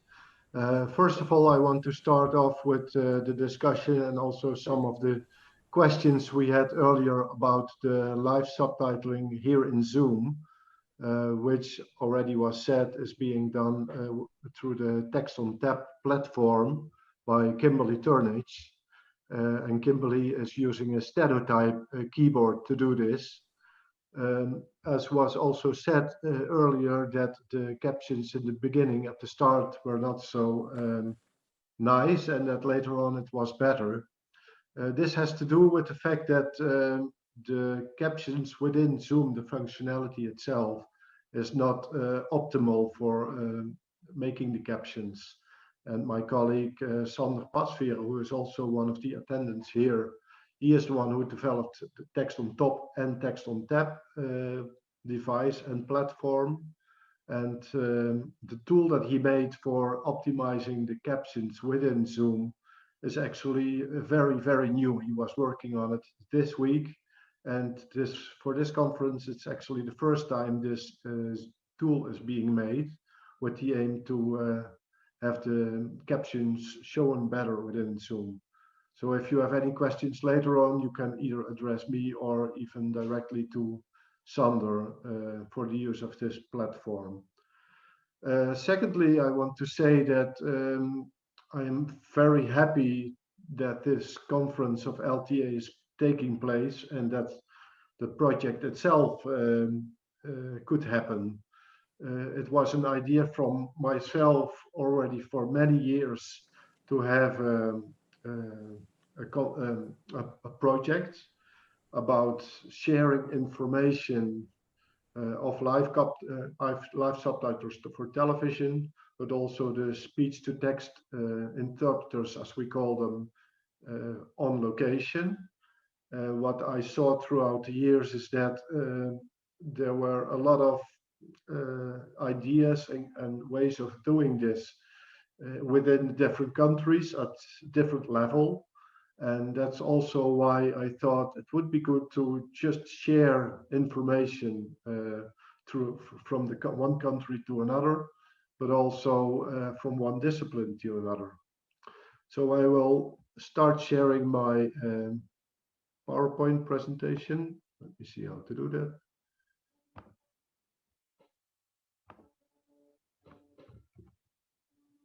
And tell me if it is not showing, then just let me know. Otherwise, I will continue. So the goal of the training is to have a continuous interaction between the preparation of a job, the performance, and the improvement as the work as intralingual subtitler. So the trainees will learn that the preparation is the first and foremost important step towards successful performance. Researching the terminology, for example, and reading about the topics and some examples, as well as training the tool beforehand. So it's very important, the tool that you are using, such as text on top, is very well known to the interpreter. That means, for example, creating macros for long names, or creating shortcuts, or printing out a list of the names of the participants in a meeting. So it's very important, we think, within the project, is that you are very well prepared for a job. Learning how to perform during the job is a long life task, and it depends on the strategies you have at hand. So what do I do when the speaker is speaking very fast, or I cannot understand them because of a strong accent? What happens when I don't have an understanding of the concept of what is being said? Should I correct the grammar that people are speaking? And can I ask for a break? So these are a lot of questions you have to have an answer for before going into the job. And lastly, trainees will learn that after each job, it is very important to analyze how well the job went. So after the job, you can evaluate yourself how it went, or ask even the audience or colleagues to give some feedback. In this late stage, trainees should also learn how to cope with the stress and ask themselves, for instance, what can I do next time to reduce the stress? And what can I do after a job to get fit for the next one? So, of course, many speech-to-text jobs will give some stress, for many different reasons, and it is important to really have a focus on that and know if the next time you have to do something different. So in a nutshell, the training goal is to prepare the trainees for the job in a comprehensive way. A first step for doing a job is to be fully prepared, both with the skill of develotyping or re-speaking, but also the use of the software and the hardware is being used, and the information needed for the job. After that, the job is being performed at the best ability of the professional. He or she can analyze how well the job is going and perhaps see what is not going optimal in order to improve it for the next time. So after the job, evaluate and try to improve. Perhaps trying to improve the skill of develotyping in order to make less mistakes the next time, or adding more and better vocabulary to the re-speaking dictionary to avoid mistakes. But also some improvements could be to have better sound the next time, or to see the speaker or the PowerPoint during a job, for instance, when you are working in a conference setting. Maybe to make better use of the subtitling or captioning tools. So here is a slide of the working context. It was actually a question, or it was mentioned a little bit earlier. Within the project, we have defined several working contexts to focus on. The professional intralingual subtitler could add up either one of these working contexts, or even combine his or her work in several working contexts, as of course they have a lot of overlap. As was said in the introduction, I have been a live subtitler for television for many years, but also working in several settings on location as a text interpreter. And what I have seen is that there is a lot of overlap, but also a lot of differences. The live subtitling means that the subtitler listens to the sound of the television and tries to subtitle as quickly and as accurately as possible, so that the viewers at home can follow the program on TV. A big challenge there, of course, is that the amount of text shown is very limited, usually only 2 or 3 lines, and the speed and change of topics can be high. The next working contexts are the cultural events. This is usually one speaker or a panel on stage with a much bigger audience on location who are watching the event. Of course, especially during the pandemic, a lot of these events could not take place on location, but were all online. There's usually a lot more flexibility for showing the text and more interaction with the speakers and audience. For example, you can show the text on a full screen, not as subtitles, but a complete screen of text. And there you have a lot more flexibility. People who are not paying attention for a second can still go back in the text and see what the speaker was talking about. The topics can go more in depth, and in contrast to television, where very usually the topics are discussed very quickly and don't go in depth so much. At a conference where there's much more time, the speakers talk much more in depth about the topics. For me, one of the most challenging have been the places where you are working and very visible. So all the audience can see you working, and that sometimes can put a little bit of extra stress when you need to perform. It's like a real performance sometimes. The next working context is meetings. This could be a variety of settings and topics. And very often this is, for example, a business meeting with a number of colleagues or discussing the work around a table. This could be, for example, be the support of just one deaf or hard of hearing person trying to follow the meeting.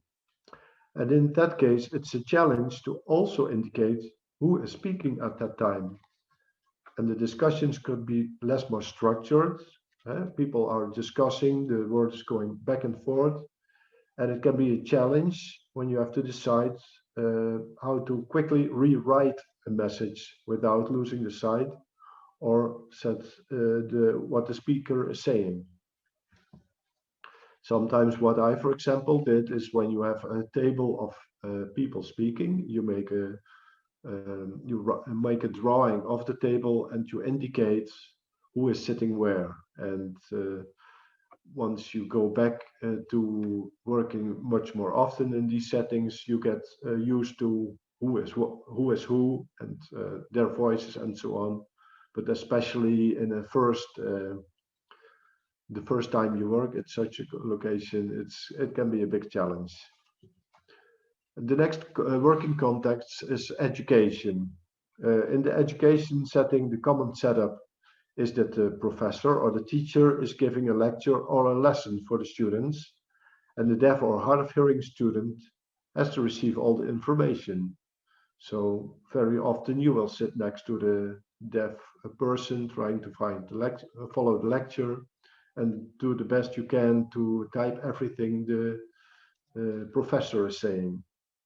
This could be at all levels of education, from elementary school up to university. And a big challenge there could be to try to subtitle all the topics that can happen in education. So one aspect there could also be to cover all the informal conversation around it. For example, the fellow students who are sitting close by. You can imagine that, for example, when you're working in elementary school or high school, that very often the friends around a person are speaking to each other. And also this information is very important for the deaf or hard of hearing student, and not just whatever the teacher is saying at that moment. And the last working context we have been looking at is the work at the parliamentary assemblies, which usually have a more formal setup, and where the main aim of the subtitling is to report what was said, so to create the reports afterwards. In that setting, it's important to be as verbatim as possible. And by verbatim, it was also discussed earlier, the difference between verbatim and sensatum, that literally every word that was said should be written down instead of more or less the meaning. So the way the exact words somebody says something should be eventually in the report.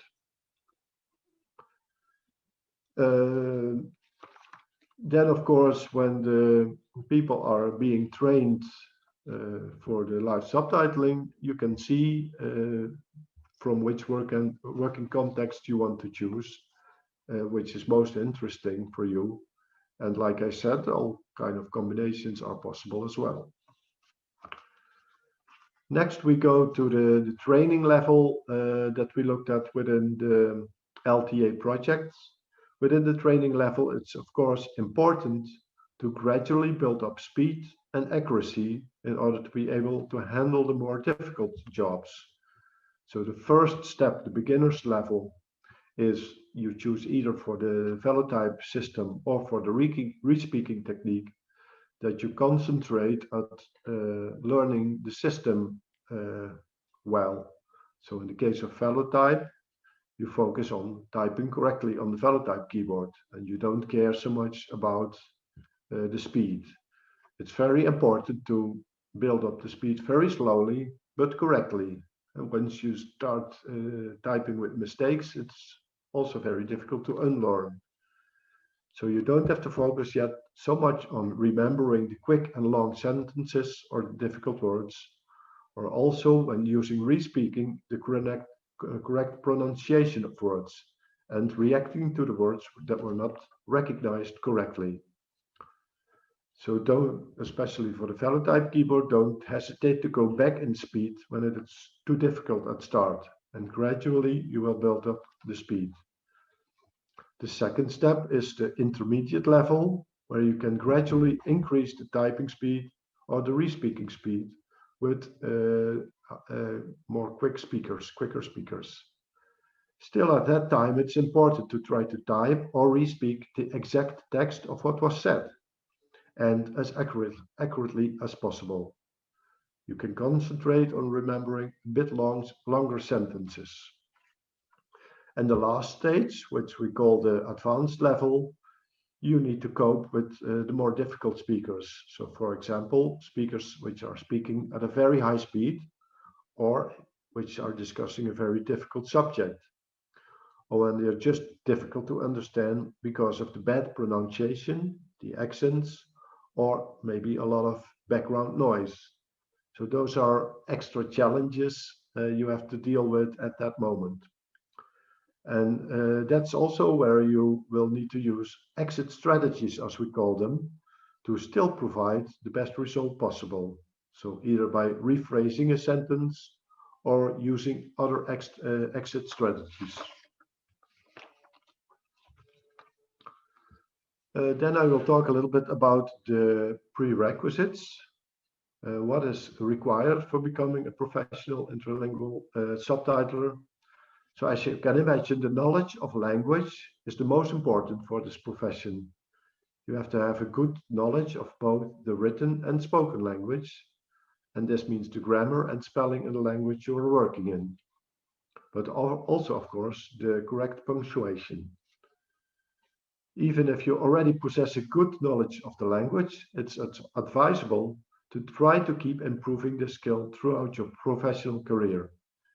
You can think of several ways of continue to improve your language skills, such as taking lessons from a professional teacher, improving your language with online tools and lessons, but also by reading books and other materials, and analyzing the results of your work to focus on language mistakes that you can learn from. Secondly, it's very good to have a broad general knowledge. The topics you will be working in can be very diverse. So even if you are well prepared, you will always find yourself in a situation where you need to resort to your general knowledge. The more topics you are interested and proficient in, the larger are the possibilities that you will have to work for in the different settings if you wish so. Besides that, you should be open to take on jobs even if the topic not necessarily interests you. Working in the many different settings and subjects broadens your knowledge and experience. You can always try to be eager, should always try to be eager to experience new things. You should be curious and resilient and try to learn about the work that comes from being a professional intralingual subtitler. And to give you a few examples of my own experience as a professional, I've worked for providing the students this service to students in high school, but also for many years at the university level. I've worked at weddings, at funerals, at birthday parties, and even supporting a deaf cleaning lady at staff meetings. On the other hand, I also work at more challenging locations, such as the World Youth Days for the Pope in Madrid in 2011, at a presentation of the French President Sarkozy. And I even was able to do an interview at the Royal Palace in the Netherlands for the current Dutch King and Queen, and recently the European Song Festival, which was held in the Netherlands. Just a quick question, how am I doing on time? Very good. You can keep going. Okay, thank you. Just cut me off when necessary. A little bit about duration of the course. As you can see, the European Certification and Qualification Association, which is the ECQA, recommends that the course to be certified should normally deliver 30 credits, be they academic, ECTS, or vocational, ECVET. 30 credits correspond to 750 training hours. So the 750 hours are the workload, which means that some of these hours will take place in the classroom, which will be around 1/3, and the other hours will be dedicated to self-study. That is to reading other materials and practicing on your own and doing the exercises. To give you an example, a 30 ECTS course corresponds to 1 semester of classes at the university. 1 training hour corresponds to 45 minutes, meaning 25 training hours per credit. So these 750 training hours are to be distributed into 270 class hours and 480 independent self-study hours. These are independent study hours during which the students either can complete tasks, do homework, or read literature or other materials which allow them to consolidate their skills and acquire knowledge.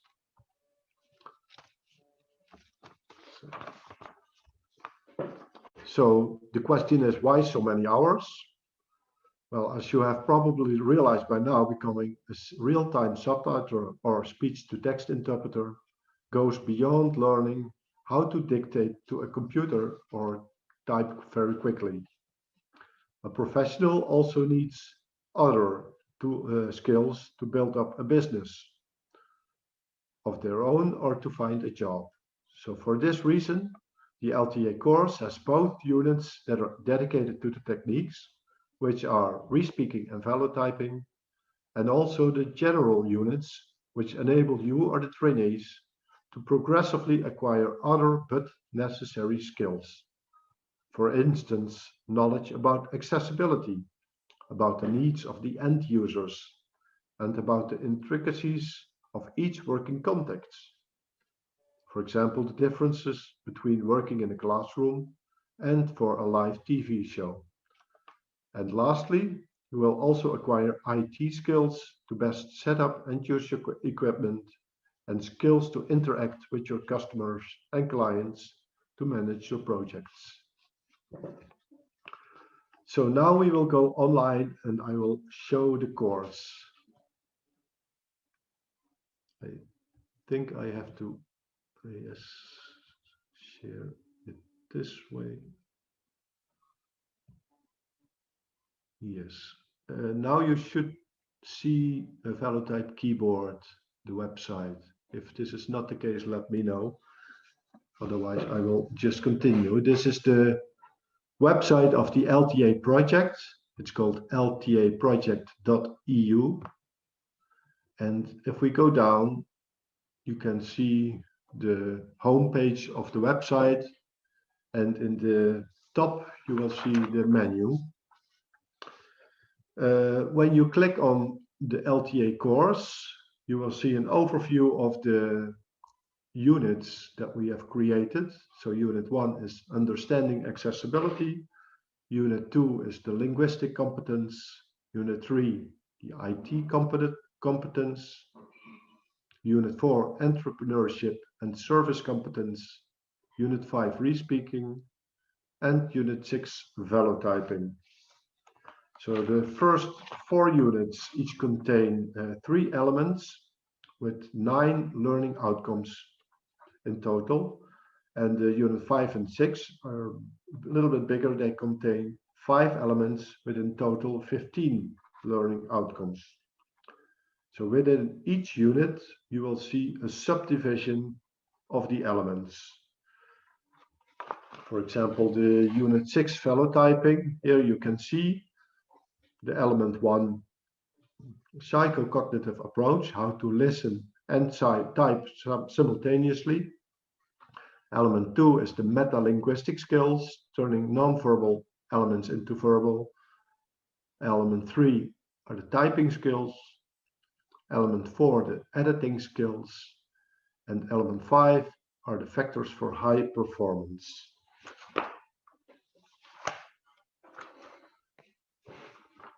One second.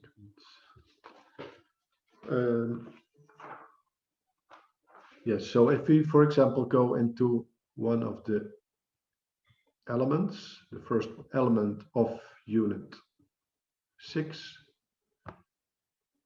then you can see an overview of the page that is underneath. 1 second. Yeah.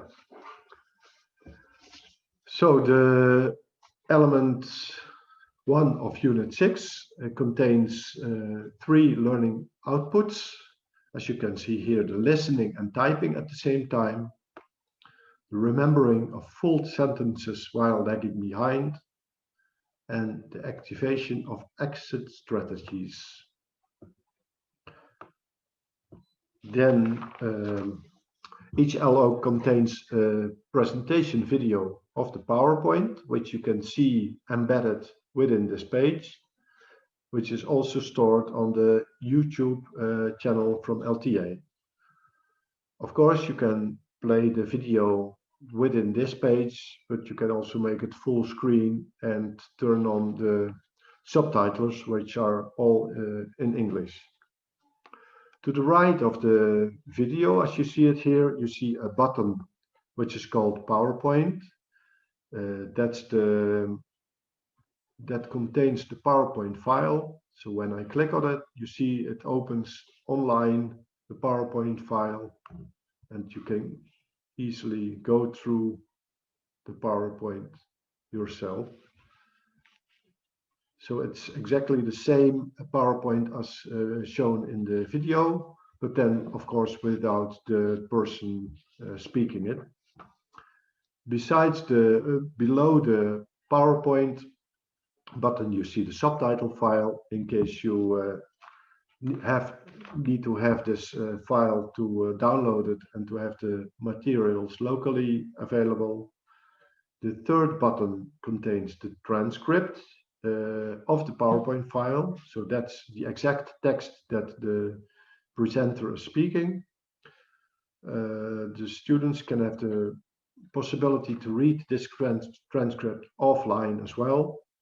And the fourth button contains the same transcript, but in this case in Microsoft Word. And then you have the possibility, of course, to edit the file and add personal notes if you wish. By using the menu at the top of the screen, you can easily navigate to other units directly. So you can quickly jump to any other element within the course. Since the project will run until the 1st of September, the online materials are not yet available because it's still work in progress. So the layout and content of the web pages might still change somewhat in order to make the user experience and accessibility in the most optimal way. So I will go back to my presentation again.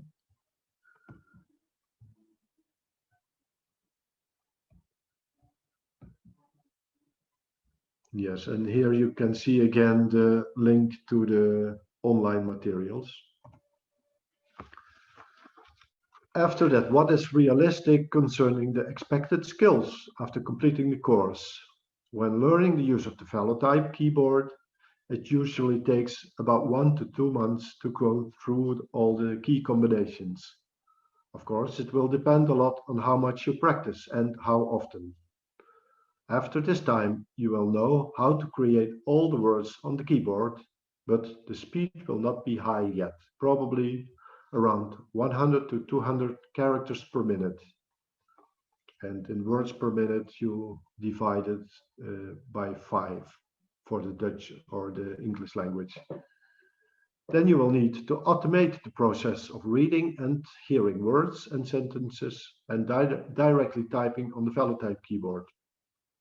The success you will have with achieving a high speed depends on the number of factors, such as the frequency and length of practicing, but also your motivation of practicing and the desire to quickly improve. Also, the talent you have for learning something new, and other factors like age and hand and finger flexibility could also play a role. For re-speaking, this process is a bit different.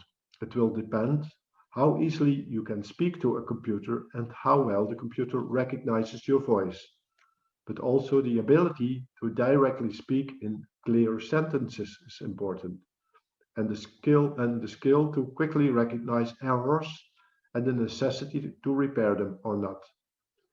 With speech recognition, it's always an unknown factor of how well a computer recognizes your voice, although, of course, it's getting better and better throughout the years, and how it converts it into correct words. So the re-speakers may be faster when dictating, but the overall performance will be slowed down when they have to correct the text a lot, which is quite obvious. Both with velotyping and re-speaking, it is good to be able to start working at simple jobs in the beginning to learn in practice and improve the professional skill that way. And then finally, here are some facts about the LTA course. It is an open source training, which means it's freely and openly accessible to students worldwide, actually, not only in Europe, of course. It contains both material for students as well as for trainers who want to set up this training. The techniques included in the course are, as I said, re-speaking and velotyping. And one comment to be made there is that there, of course, are other techniques such as the regular QWERTY keyboard and the steno keyboard systems, but those are just not within the scope of the materials. And there are some prerequisites, such as a good basis of language spelling and grammar. The learning sequence is modular, which means that it is not necessary to go through the materials in a specific order. However, there are some recommendations in that respect. For example, to start with the development of the velotyping and re-speaking skills as early as possible. So then that way you have more than enough time to practice on that. The materials will be available as of the 31st of August, and the aim is that a certificate is available starting October of 2021. This includes my part of the presentation regarding the LTA materials. Let me know if you have any questions or comments or feedback to further improve the website with the online course. Thank you.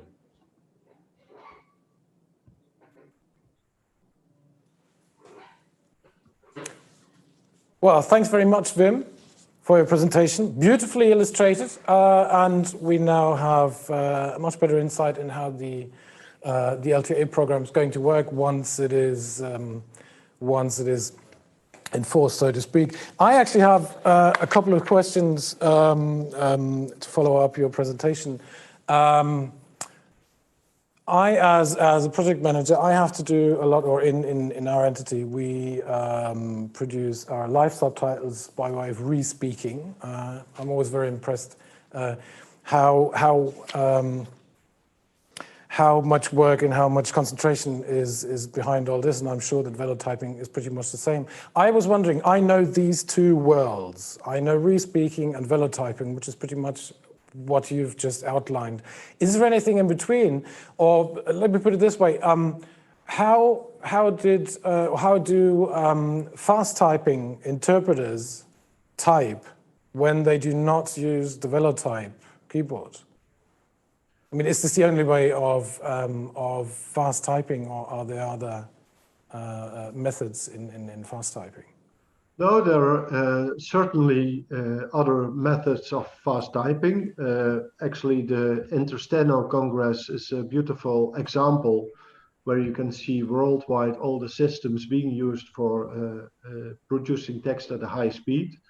One of them is indeed the use of the regular keyboard, which is in the Netherlands QWERTY, and in of course the other countries there are different layouts. In that case, very often, as far as I know, they make use of a smart system of macros or abbreviations. So very often software supports them in typing much quicker by using a lot of abbreviations. And I have seen tremendous speeds being reached with the regular keyboard as well. Besides that, of course, from the United States, you have the stenotype keyboard, which has been used very often there, and in the UK, the Palantype keyboard. Besides that, I don't believe there are so many more other systems being used. Maybe I'm not mistaken. I am mistaken. But I think the regular keyboard and the stenotype are the most being used besides what we have in our project. Okay, but you use Velotype exclusively? Yes, yes. Okay. It's also because I got into contact with the Velotype keyboard when I was at a very young age, even before it was being used for speech-to-text or for live subtitling. It was for me just interesting to learn a quick way of typing, and I gradually became acquainted with the profession, which I enjoy very much. And I actually also redeveloped the Velotype keyboard together with my colleague Sander Pasveer, who is here also, and we brought it onto the market. Very good. So did I understand this correctly? The LTA program teaches both re-speaking and Velotyping? Yes, that is correct. So a student could choose either one of them, or if they prefer, even both. So you can either go into the trajectory of learning how to re-speak, or the trajectory of learning how to use the Velotype keyboard. Can you tell how long it will take to be, on a level of expertise that is suitable for professional fast typing? Just yes, roughly. I think a very good example is the education in the Netherlands. In Utrecht, we have the Hogeschool van Utrecht, where they teach text interpreters, which is a 2-year education, where besides learning how to use the Velotype keyboard, they use a lot of other things, of course, like also about the accessibility, the knowledge about the deaf and hard of hearing community. And after that time, after those 2 years, they are expected to type at the speed of 500 characters per minute, which is around 100 words per minute, with an accuracy of maximum 1% of mistakes. And that 500 is for us a starting speed for working in the live environment. But I think it's mainly, for example, for the support of students at first. So usually the people who are just graduated, they will not go to a big conference and do a live events there, or maybe even live subtitling. But a lot of jobs can be done with that speed. It is in the nature of live subtitles that they're not flawless. There are mistakes being made, whether you use the re-speaking method or the Velotyping method. But both kinds of mistakes that can be made or that just occur and happen, they are of a completely different nature. Re-speaking mistakes are completely different from Velotyping mistakes. Can you say from experience or from what you've heard from users, which of the method is, in terms of mistakes that are being made, which of the two methods is the least annoying? Yes, of course, I will give an answer which is a little bit more pro Velotype, because I will try to be as neutral as possible. The mistakes you make with a Velotype keyboard is when you just press a wrong key. If you would press all the keys correctly, you will get 100% correct text. So there is no surprise there, so to speak. With re-speaking, you are always depending on how well the computer recognizes the word you're saying. And it doesn't have any knowledge really about the language. So sometimes it can recognize a word which is a correct word, but in the sentence it can be completely, very strange to say the least. So at that time, I think it can also distract the readers when there is a very, very strange word, or which is maybe funny even. it can distract from this, from the topic which is being discussed. So, and very often with the mistakes that a velotype keyboard makes, you can still guess what the word originally was that was meant. Where with re-speaking, sometimes you really have to think, okay, this is what the computer is recognizing, and this is what the original sentence should be. So in that way, I think it can be a bit more distracting with re-speaking. So basically, with velotyping, it all depends on your own skills, and you're your own master in that field. Whereas when you do re-speaking, you're always dependent on the software. So the better you train that software, the speech recognition software, the better the outcome. Yes, and also the skill of the re-speaker should be that they quickly should recognize there is a mistake made by the software. And then in a split second, they have to decide, okay, it's a mistake I really should repair because it changes the meaning of the sentence. Or in some cases, when they see, okay, it's a mistake, but it doesn't change anything of the meaning, then they can leave it as it is. And I think that's really the skill of the re-speaker that separates it from, for example, using automatic speech recognition. Okay. Well, thanks, Wim, for answering my personal questions. Are there any more questions from the auditorium? Then we'd be happy to answer them, or Wim would be happy to answer them. Again, you can use the reactions button at the bottom of your screen in the Zoom window, and you can raise a virtual hand so we can see that you would like to ask a question. And Bob's your uncle.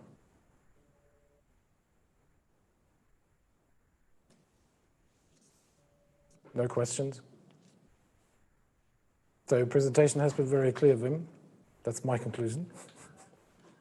Can I ask a question? Can I say something? Sorry to... Yes, go ahead. This is Carlo Eugeni. Yes. Thank you, Wim. I saw in the chat that there were some questions related to when it was possible and how it will be possible to access the materials that we have produced. You mentioned it, but maybe you can spend a little more words on that. Yes, so at the moment we have just finished creating the PowerPoints and the video presentations for all the units.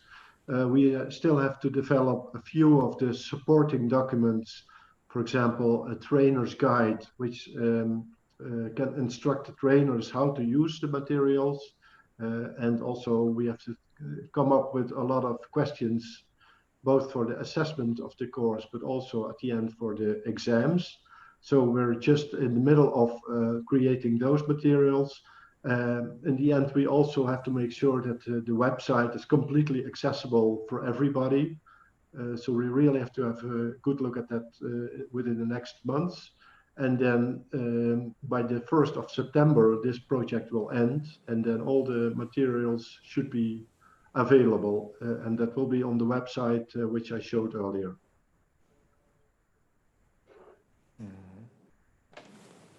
Thank you. And there is another question by Sharita van der Meulen, who says if the videos are available for visually impaired people. The last one. Yes, I see it. Well, thank you for the question, Sharita. Well, the videos, we try to make the videos as accessible as possible. So we do have subtitles, but we do not have audio description, besides the fact, for example, that when we present ourselves as speaker, we do describe ourselves and the way that we look. In that respect, we have some support for the description for the visually impaired people, but not more than that.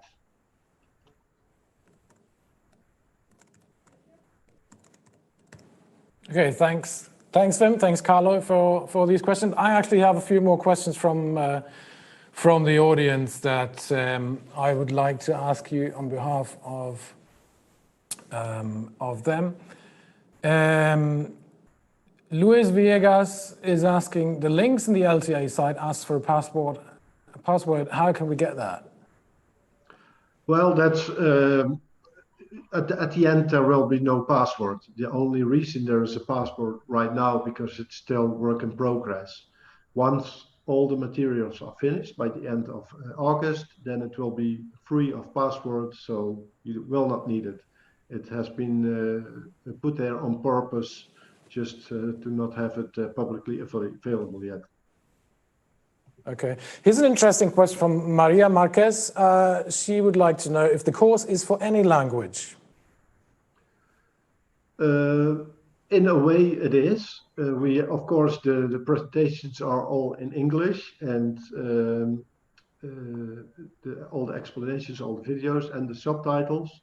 But the materials can indeed be used for any language. The skills that you will learn are suitable for any language you want. It will only depend, of course, in the case of Velotype, if the language is supported by that keyboard, and in the case of respeaking, if there is respeaking software available for that language.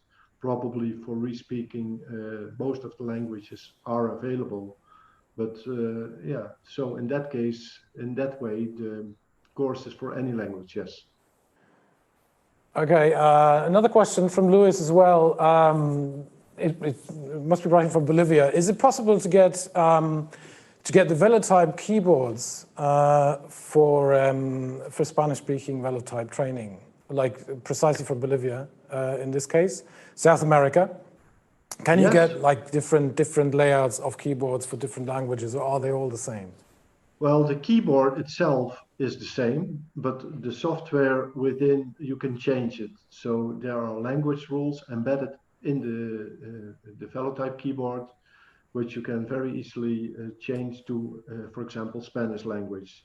And in that case, the way it works is that you connect it to your computer. The computer recognizes the keyboard as a standard USB keyboard, and then you have to tell the keyboard which keyboard layout is being used, in this case Spanish, and then all the characters, for example the N with the Anja character can be typed with that keyboard.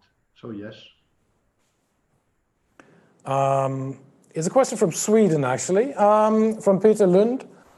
In Sweden, the education on QWERTY panel is 500 characters per minute. Do you have any comments on that? Yeah, that's very quick on a QWERTY keyboard. What I think is also the very big difference between a Velotype and with a QWERTY is that it's specifically designed for ergonomy.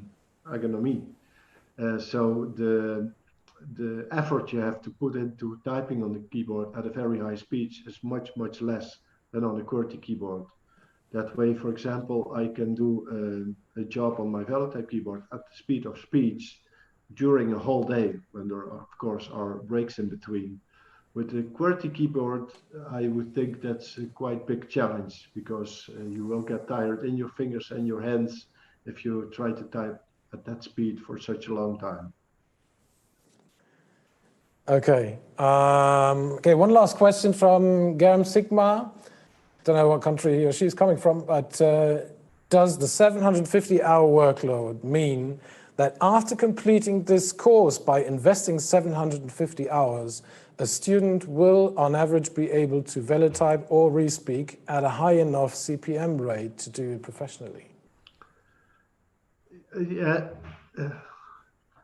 It will depend. Yeah, it's very difficult to say at what depends speed on your personal skills, probably, doesn't it? It does, yes, and how motivated and how talented you are to type on a keyboard or to do the respeaking.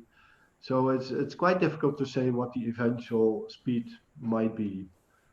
So I have some indications, but well, we also have to see in practice once the people start using our materials, and we can evaluate after a while, okay, at which speed are they? And I would guess you can have, well, maybe a bit lower starting speed, but at least start to work with it in practice. Okay. Well, thanks very much, Wim. That was very interesting. And a lot of information on this program. We move on to our next speaker. Next is Estela Ontins. Estela holds a PhD in accessibility and ambient intelligence from the Universitat Autònoma de Barcelona.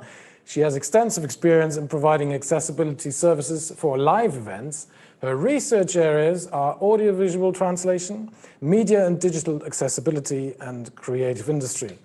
Estela is currently involved in the Education and Outreach Working Group EOWG from World Wide Web's Consortium's Web Accessibility Initiative. Her topic is the importance of quality assessment with end users. Estela. Live text access, the importance of quality assessment with end users, by Estela Ontins from Universitat Autònoma de Barcelona. User-centric approach. The Live Text Access project has been followed user-centric approach since the beginning. First, a context has been defined and validated with end users. This has allowed us to enter into the design phase, which then leads us into the implementation and again into the context. So this iterative project has allowed us to keep an eye on quality throughout the different phases of the project. Quality assessment in the LTA project. The quality assessment throughout the project has been from an internal and also from an external nature. The internal assessment has been carried out through the partners of the consortium, while the external assessment has been carried out through the advisory board and also through external stakeholders involving all types of end users. In terms of methodologies, the tools used have been from a quantitative and qualitative nature. An online survey was carried out at the beginning of the project in which 121 stakeholders participated, and this provided us with the first quantitative and qualitative data. In the second and third phases of the project, qualitative data was gathered through focus group in which 8 people related to media accessibility participated, and also a hands-on workshop with potential trainers and trainees. The quality assessment phases can be divided into 3 main milestones. The first phase was the skill card definition, which was reached through the online surveys. The second phase, which allowed us to define the modular curriculum, which was assessed through the advisory board. And the third phase allowed us to assess, in terms of quality, the course structure, the unit structure, and the types of materials. This was done through a focus group. In the phase 1, the competencies were defined. So there are 4 main categories, which are called units: understanding accessibility, linguistic competence, IT competence, entrepreneurship, and service competence. And all them are linked into the speaking and velotype techniques, which are transversal competencies. In the second phase, a modular curriculum was defined. And again, the 4 columns are understanding accessibility, linguistic competencies, IT competencies, and entrepreneurship and service competence. And the transversal competencies are speaking and velotype. In order to enter this modular curriculum, there are some prerequisites which have to be fulfilled. The definition of the modular curriculum allowed us to create a course structure with 30 ACTS according to ECQA guidelines. So this was again another quality assessment done through a quality agency. The units are in total 6: understanding accessibility, linguistic competence, IT competence, entrepreneurship, and service competence. And speaking and velotyping as unit 5 and 6 are transversal. This turns into elements which again have associated learning outcomes. The definition of the modular curriculum and the course structure, the 30 credits, allowed us to enter into the third phase of the quality assessment, which was the structure of the course first, and was assessed through the focus group. In terms of how satisfied are you with the structure of the course, 50% reported to be extremely satisfied, and 37.5% reported to be moderately satisfied, and only 12.5% slightly satisfied. In terms of the structure of the unit and materials, the average on the different aspects of the unit itself show that participants were or reported excellent and good on average. In terms of evaluation of units, in the focus group, it was reported that entrepreneurship and service competence is the most valuable units, followed by understanding accessibility, and on the third and fourth places is IT competence and speaking. And again, with less importance, linguistic competence and velotyping. In terms of the overall structure, all participants in the focus group reported to be that the overall structure of the course was relevant. This is also in line with the online survey that was carried out and the curriculum design provided in the first and the second stages. In terms of the overall evaluation, some participants reported to be or reported to prefer to take only parts of the course, while others would be interested in taking not all of the course or all the course. The satisfaction level and in terms of recommendation of the course, 75% reported to recommend the course to potential participants, while only 25% reported that they would maybe recommend the course. In terms of conclusions, as it has been stressed throughout the presentation, adopting a user-centric approach in a project allows for a better definition of the user needs, and also it aligns to labor market needs. In the second stage, end users have been involved throughout the different phases of the project, development and implementation. And finally, quality assessment should be considered inside and outside the project. Thank you very much for your attention. And if you have any questions, I will be really pleased to answer them. Thank you, Estella. You're now joining us live. How are you? Can you hear me? Yes. Yeah. Okay. Have you got your camera on? I can't see you. Yeah, I have my camera on. There you are. Hi. Thanks very much for this insight. And I am just taking a look if there's any questions for you in the chat.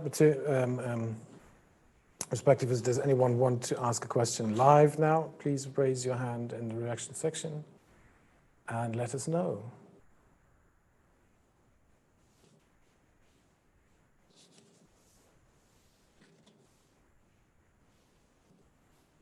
There are no questions? Okay. I think people are just a little bit shy, don't you think? You know, come out. Well, I don't know. Actually, the course has been presented. Here is only the quality assessment that we made throughout the project. I think that the presentation is very aligned with what Anja Rau was saying at the beginning, that adopting a user-centric approach should be considered already from the beginning, and it's not only in any type of project.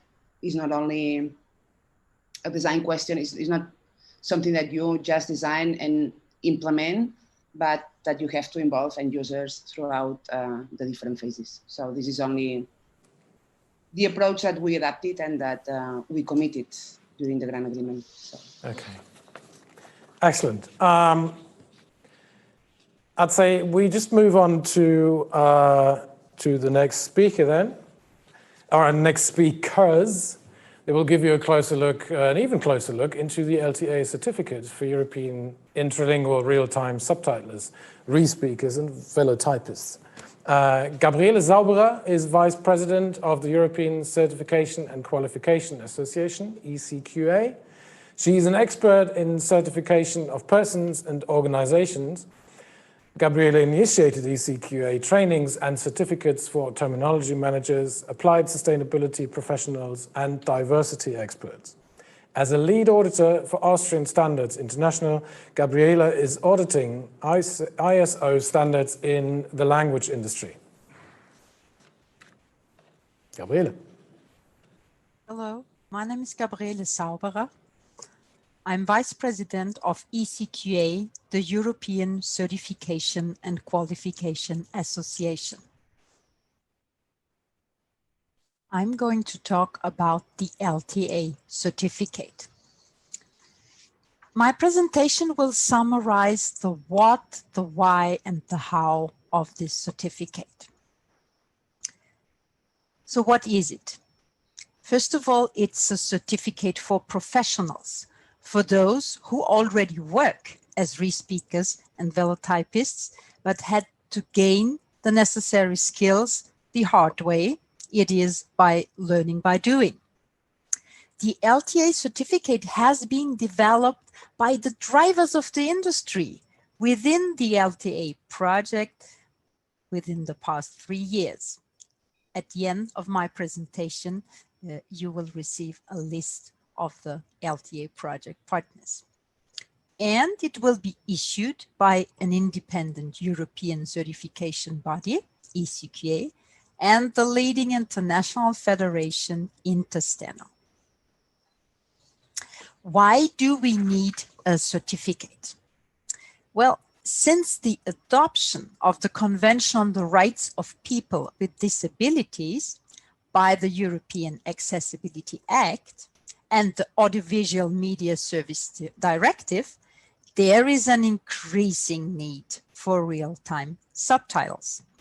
The EU wants to be an inclusive society and provide access to people with a visual or hearing disability. However, the provision across Europe was uneven and its quality uncontrolled or not sufficient. Most subtitlers were untrained with no clear or recognized professional status. With the LTA training course and certificate, real-time subtitlers will have suitable skills to provide high-quality subtitles, and the training materials are all ECQA certified. And they will get a European and the global certificate for professionals, which will increase their recognition and visibility. The certificate will also open new job opportunities for people with and without disabilities. So how does the certificate work? The core is the LTA skill card with all the competences and skills you need to provide high quality subtitles in different contexts. All modules, learning elements and units are broken down into learning outcomes.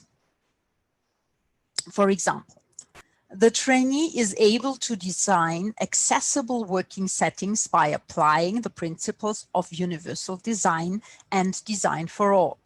Or the trainee can use editing software for both verbatim and sensatim. The training course will prepare for 3 working settings, face-to-face, online, and by relay. Then a self-assessment will help to answer the questions of candidates whether they need further training or not. Nobody is forced to take a course before sitting the exams. LTA and ECQA follow a so-called open university approach. Oral exams will ensure that ECQA and Intersteno candidates, certified persons, are able to do the job in practice. So the LTA certificate is for professionals, not for, let's say, undergraduate students or complete beginners in the job. Practice is needed to qualify to sit the exams. So let me close my short presentation with a list of LTA project partners and the standard disclaimer for project funded by the European Union. Thank you very much indeed.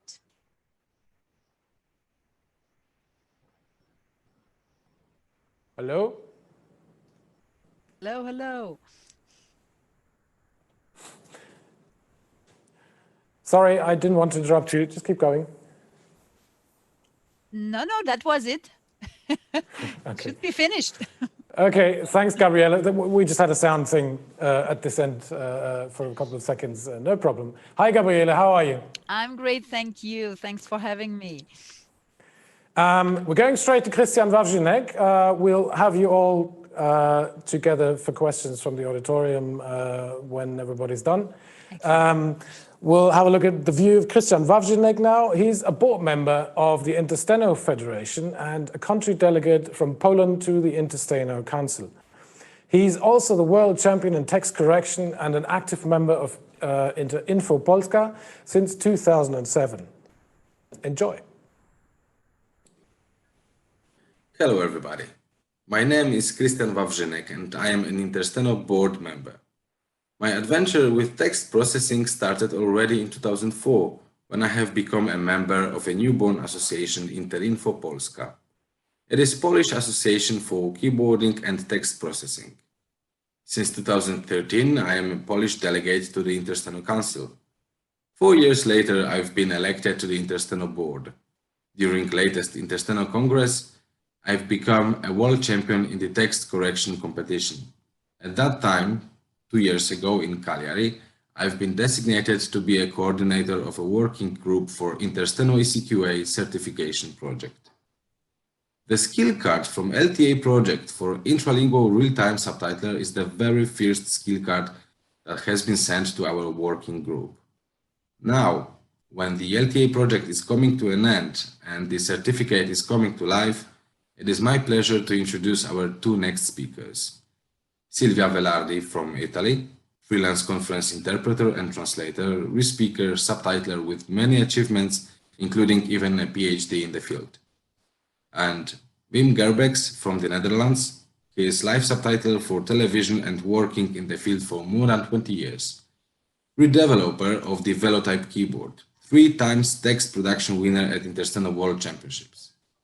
Silvia is going to talk about scientific benefits of the intralingual real-time subtitler certificate, while Wim will tell us more about meaning of this certificate from the professional point of view. Silvia, Wim, please welcome.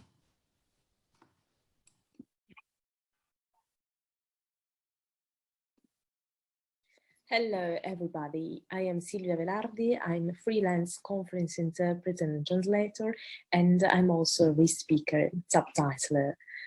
I also am a lecturer in interpreting studies and translation theory at University of Milan. Since 2008, I have worked as a conference interpreter and re-speaker in a high-level conference and institutional settings in several domains. And then in 2014, I got my PhD in the field. In fact, my theoretical investigations are almost focused on the pedagogy on simultaneous interpreting and re-speaking as a cognitive dynamic activities, both sharing and intertwining linguistic and neural skills and functionalities. Besides this, my focus today is on the importance of achieving a certification in subtitling training in real-time media and events. We know that real-time subtitlers, also called live captioners, produce transcripts of what speaker says in many different contexts. Could be cultural events, workplaces, parliamentary sessions, broadcasts, educational and others. Traditional subtitlers in these events work in the same language, though often translation is also required when the event has an international participation. Live events, subtitling always require maximum accuracy without losing content. However, despite some clear EU legislation, the provision and the quality of such services are still uneven and sometimes difficult and insufficient. This is why, as scholars, we do aim to bridge this gap by providing eventually a harmonized training and certification to subtitlers who want to work within the field.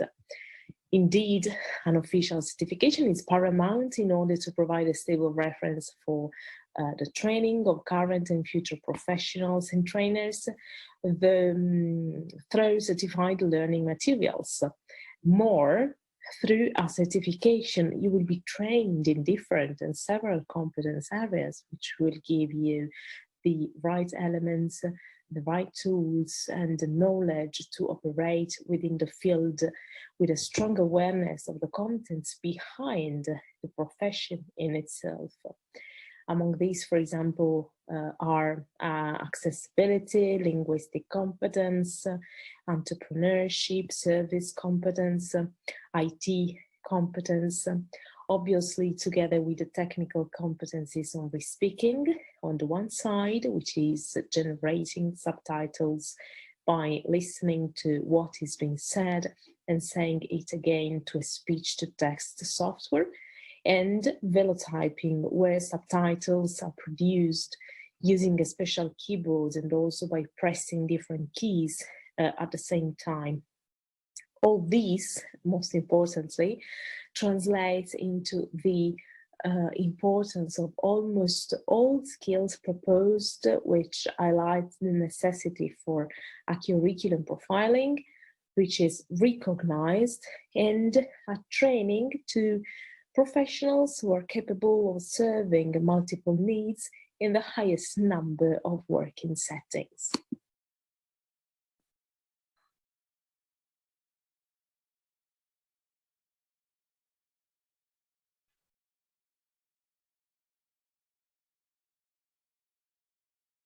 My name is Wim Gerweks and I'm from the Netherlands. I have been working as a live subtitler for television and as a speech-to-text interpreter for deaf and hard of hearing people for more than 20 years. Besides that, I also redeveloped the Velotype keyboard, and I have a company making and selling this keyboard. I have won the text production competition at Intersteno 3 times. To what extent can the ECQA certificate created by the LTA project improve the quality of the profession and of the service? At the moment, the knowledge and also the quality of live subtitlers is very different between the European countries. At the same time, there are differences, but also overlaps between the different disciplines of subtitling. So it is very good to share the knowledge of live subtitlers between the different countries, but also knowledge between the disciplines. It is good to have this knowledge combined and offered within a European-wide certificate. Eventually, this will also be a very good reference for the companies or workplaces that such certificate exists and what the basic knowledge is that it contains. This certificate should be seen as a starting point for professionals, knowing that they have a basic knowledge based on the input from different countries and different disciplines. So, what void does the certificate fill? In some countries, there is no or almost no history or experience of live subtitling. So, in those cases, it is filling a very big void, at least a good starting point. In other countries or workplaces, there might be some experience, but learning from other good practices can further build the knowledge and improve the quality of the services. Besides that, being it a relatively new profession, it is important to get professional recognition at a high level, and that way the profession also doesn't get underestimated. What has been the situation until now? There are many professionals working without a proof that they are good enough. So, how can the certificate help? The situation so far is that some countries have been quite well advanced, like not just the US, but who are probably the best advanced in intralingual real-time subtitling, but also single European countries like the UK, the Scandinavian countries, and the Netherlands. Other countries have been somewhat lagging behind. Also, the status of the professional subtitler between the countries has been very different so far. Hopefully, with the certificate, this can be leveled out, and it can be the start of professionals being trained in all European countries and even beyond that, and also the professionals being recognized and awarded for the important service they provide. So what is the added value to the outputs that are already being delivered? The curriculum, the training materials, and the MARS tool. The curriculum forms a quite broad basis of what is needed for the profession. So not only the concrete hands-on training that the re-speaking and velotyping part offers, but also the necessity of the profession, shown in the unit about accessibility, the high importance of the quality skills, and the practical knowledge about the software and hardware tools needed in the different work environments, and also the peripheral aspects such as running a business or planning the service. Bringing all those aspects of the professions in the different work environments together really offers a good synergy. My personal wish is that the materials will be widely spread and used in many different countries and work settings, but also that this is just the very first start of having these materials and that the materials will even be more optimized in the future.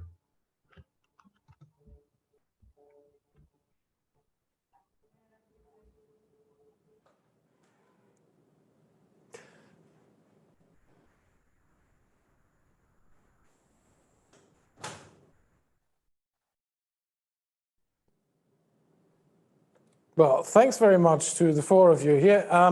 I actually have a question on the LTA exam that you can take, that you can sit at the end of the course. From Yvonne Lenzen, do you have to use velotype or re-speaking for the exam, or can you use other methods too?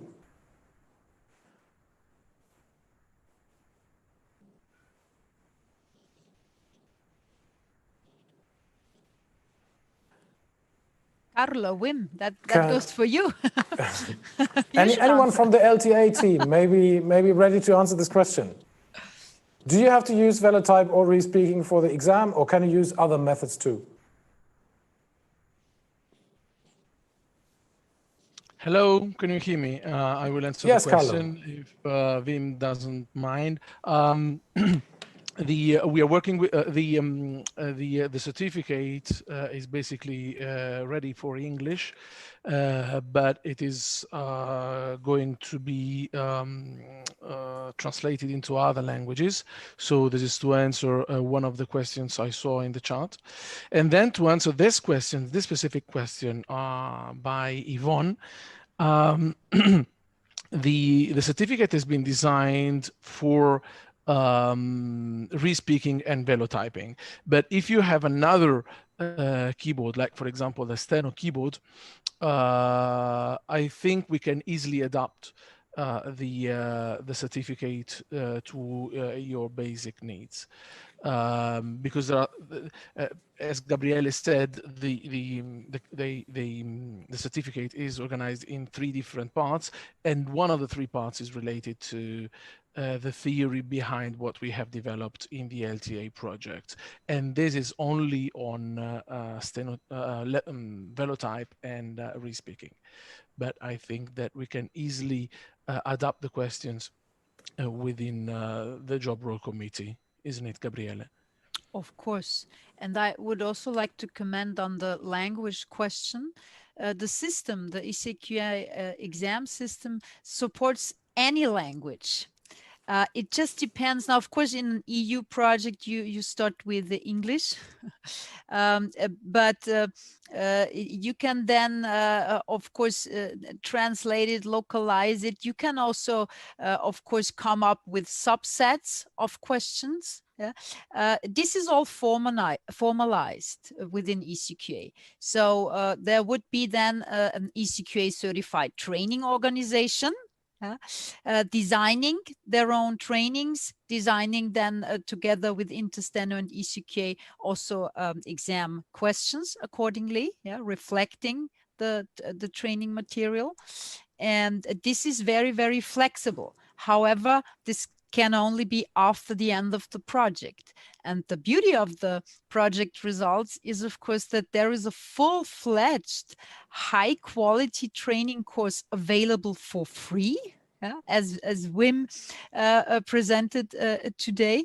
Plus, there is also a self-assessment available after the end of the project, which will be for free. I actually prepared a demo, but since we ran out so much, if you're interested in taking the self-assessment demo already before the end of the project, you could just email me. Otherwise, we will offer that as of 1st of September. Microphone turned on. There's one unmuted. Okay. And of course, if you are interested in any other languages, please reach out to us, to the LTA consortium, and we will discuss it. Thank you. Okay, here's another question. When will an exam in Dutch language be available? It depends on the demand. ECQA is very much demand driven. We do not design certificates out of fun only. But if there is a demand, if you tell us our association, our consortium is really interested in having that, in translating it, then we will make sure that your training material is certified again, that we can check, does it comply with the skill card?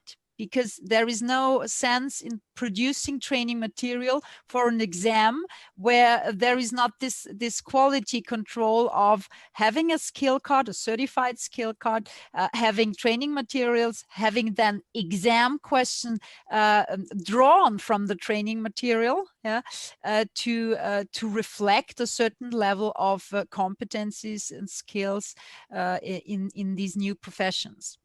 So yes, the answer is yes. If you're interested, please reach out to us. So far, since it's so new, it's not even finished a project. There are no concrete timelines for any other language than English. Okay, that question actually came in from Giel Hanen. There's another one, I suppose from Denmark, maybe from the Netherlands, from Jens Schuck. What does the oral part of the exam consist of? Carlo, again, this is yours. I'm the written part. Sorry, let me just continue. This is actually 3 questions in one. What does the oral part of the exam consist of? How long is the exam? What is the grading model? Is it sensatum versus verbatim, NER, quality tests? So is that a little bit too much to like just... Okay, so Carlo, go ahead, pick the ones pick you would like to answer. Gabriele, I will leave you with the ones I can't answer, okay? Jen, the question of what does the oral part of the exam consist of? The oral part consists of answers to the content that we have developed in the LTA project. So you go through the video lectures and you check whether you understand everything, and then the oral assessment is on that. It's on the content of what we will have provided. It's not about the single content, meaning that we are going to have a questionnaire about the content of the of the materials. Plus, there will be an oral part, which will be your perspective about a given topic. For example, the written questionnaire is general, while the oral part will be on a specific thing. For example, if you are testing as a TV live subtitlers, we are going to ask you something about TV's live subtitling. If you are a parliamentary subtitler, we are going to ask you something about that. So it's more personalized. And the sensatim and versus verbatim, one of the parts of the certificate is about testing your subtitling skills. So and we're going to test them verbatim, because we don't have a software that allows to test sensatim subtitles. To you, Gabriele. And the grading system at ECQA, it's quite boring. It's passed or failed in terms of having more than 66% correct answers. It's a multiple choice test. Yeah. So far, we will see in the future if we can combine even the written exam with having online exercises, but so far it's designed as a pure multiple choice question exam. And then you have it's broken down to skill units, to learning elements, to learning outcomes. So when you have not 66% of correct answers in one of the learning elements, you can do a retake if you want to have the entire certificate, but otherwise you would be issued a certificate where this particular learning element is just not there. You know, so it completely follows the European computer driving license, if you're familiar with that system, you know. So you always get a certificate, actually. Yeah, but in only those elements you had more than 66% correct answers will show. Okay, I think Rocio wants to say a few words on the exam itself. Is that correct, Rocio? Can you hear me? Hi, yes, I can hear you now. Hi, everybody. I'm sorry I had to drop for a second because of the connection, but now I'm back. Gabriele, I wanted to mention that building up an exam team of trainers is quite flexible at ECQA. So this concerns the question before, you know, when are we gonna have an exam for other languages? I think the practical part of the exam, there you build a team of trainers who are then specialized, and I think this is quite flexible at ECQA, isn't it? Definitely. And you do not even need to become part of the so-called job role committee, where we have these quality assurance procedures to revise the exam questions, to have a look, to update the skills card, because it's not done once forever. Yeah, the current development and trends have to be incorporated in that skill card in the years to come. So there are these procedures, and there you can join us. It's a more formal way to really take responsibility on the content and the quality of the exam and the certificate. Whereas if you're interested, you know, in just having an exam in Dutch, you could actually even send the translation of the skill card. You could send the translation of the exam questions. You know, then of course you have to be part of that committee because they are of course highly confidential, and you could just go ahead with that. Thank you, Gabriele. Pleasure. Okay, I don't see any more questions that have come up in the meantime, so we can move on and introduce to you two gentlemen from Italy, Alessio Popoli and Carlo Eugeni. Alessio is a 26-year-old Italian web developer. He completed his computer science studies at the University of Modena in 2017 and has been working in the medical field ever since, developing software to simplify healthcare processes. He's also an ordinary member of On Air, an Italian association dedicated to re-speaking and live subtitling, and a competitor at the past 5 intersteno typing and re-speaking championships, where he achieved his best result with a worldwide 2nd place in 2015. Carlo Eugeni is a lecturer in audiovisual translation at the University of Leeds and principal investigator at the Advanced School for Translators and Interpreters at Pisa. He's best known for his research interests on re-speaking and for his freelance profession. Carlo is the president of the Italian Association of Re-speaking and Live Subtitling On Air, chairman of the Intersteno Scientific Committee, and leader of the LTA Intellectual Output number 2, aimed at designing a curriculum for the training of live subtitlers. Alessio and Carlo will now introduce the Mars tool, and we will move on to a live typing competition featuring the Mars tool. Contestants had the chance to register and take part in the challenge, and once the clock starts ticking, each of the contestants has exactly 20 minutes to test the software and make the best of it. However, this is the first time for a competition like this with this tool, so it is pretty much a test under real-time stress conditions. That means it may or may not be entirely frictionless, but we will see. Signori, you may take over.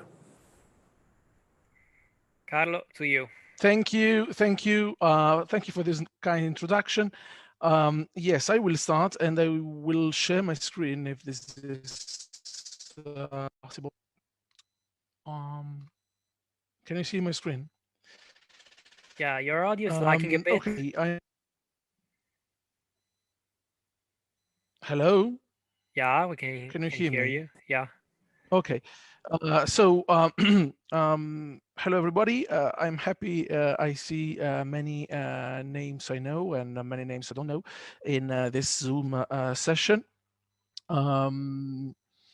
I will introduce briefly what Mars is, then give the floor to Alessio, who will explain the software behind measuring Mars, and then we'll move quickly to the competition. So Mars is an acronym for Most Accurate and Rapid Speech-to-Text Rate. It is something that a professional has to know. It is their capacity to produce live subtitles at a given speed without too many mistakes.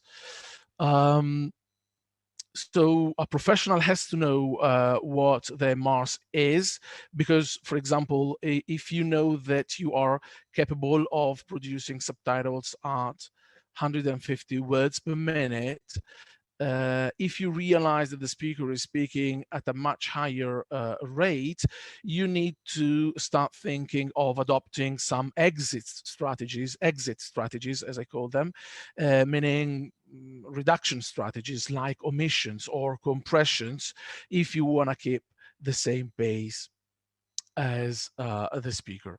So basically, Mars is based on 2 pillars: speed and accuracy.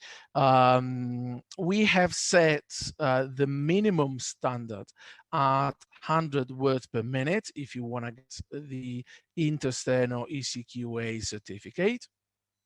We are well aware that in the profession, people speak at 150, 180, 200, 250 words per minute. But this is the minimum standard required. And we have set the accuracy at 98%, in line with what Pablo Romero Fresco recommends. Sorry, Carlo, we set it at 95% though for today. Yes, this is the Mars. This is not the competition. Okay. How to reach Mars? To answer this question, we have developed within the LTA project a tool. Well, we have asked Alessio to develop a tool that is capable of measuring one's Mars. I will give the floor to, we have contacted Alessio because Alessio, as you could hear from the introduction, he's a fast writer and he's a program developer. So he's the best positioned to develop this tool. So I will give now him the floor to show his creature.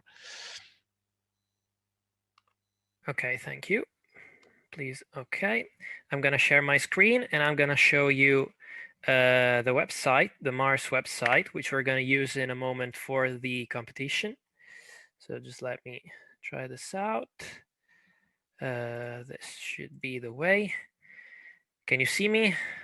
Can someone confirm? At least Carlo. Okay, I see him nodding, which means you can see me. So this is the Mars website that I have developed over the last 6 or 7 months, basically from December to date. You cannot see it, but its URL, which you will be asked to go to later on, is reachmars.eu.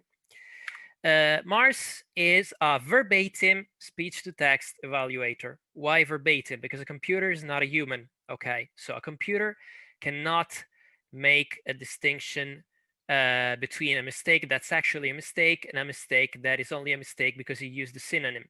This is currently not possible with the technology I'm capable to use, unless you want to use neural networks, but that would be a whole other question, a whole other topic that we are not going to go into today. So as you can see, the homepage of Mars has got a few flags. These are the languages we currently support. There is actually no real problem with supporting any language at all. These are just the languages we had texts for. So we had audio clips and transcripts for. So these are the languages that are going to be available for today's competition. And basically, yeah, this is it. This is Mars. It's a very easy to use tool.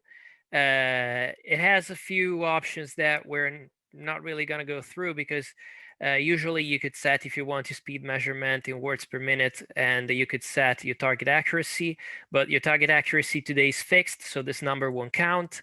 It's going to be 95% for the competition, and we're going to say it again later. And the speed measurement just doesn't mean anything because it's just a matter of dividing or multiplying by 5. So I'd say, yeah, what about Mars? It's a nice tool in my opinion because it's easy to use and you can test your speed quite fast. Although of course it's not capable of making sensatum competitions as I've already said. So this is pretty much it for the presentation. So I'd give the word back to Carlo so he can introduce us to the next steps, and then I'll talk about the competitions in a few moments. So Carlo. Thank you, Alessio. Thank you. So back to my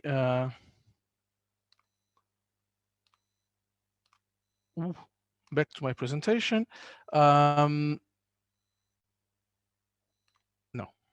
Back to my presentation. Yes.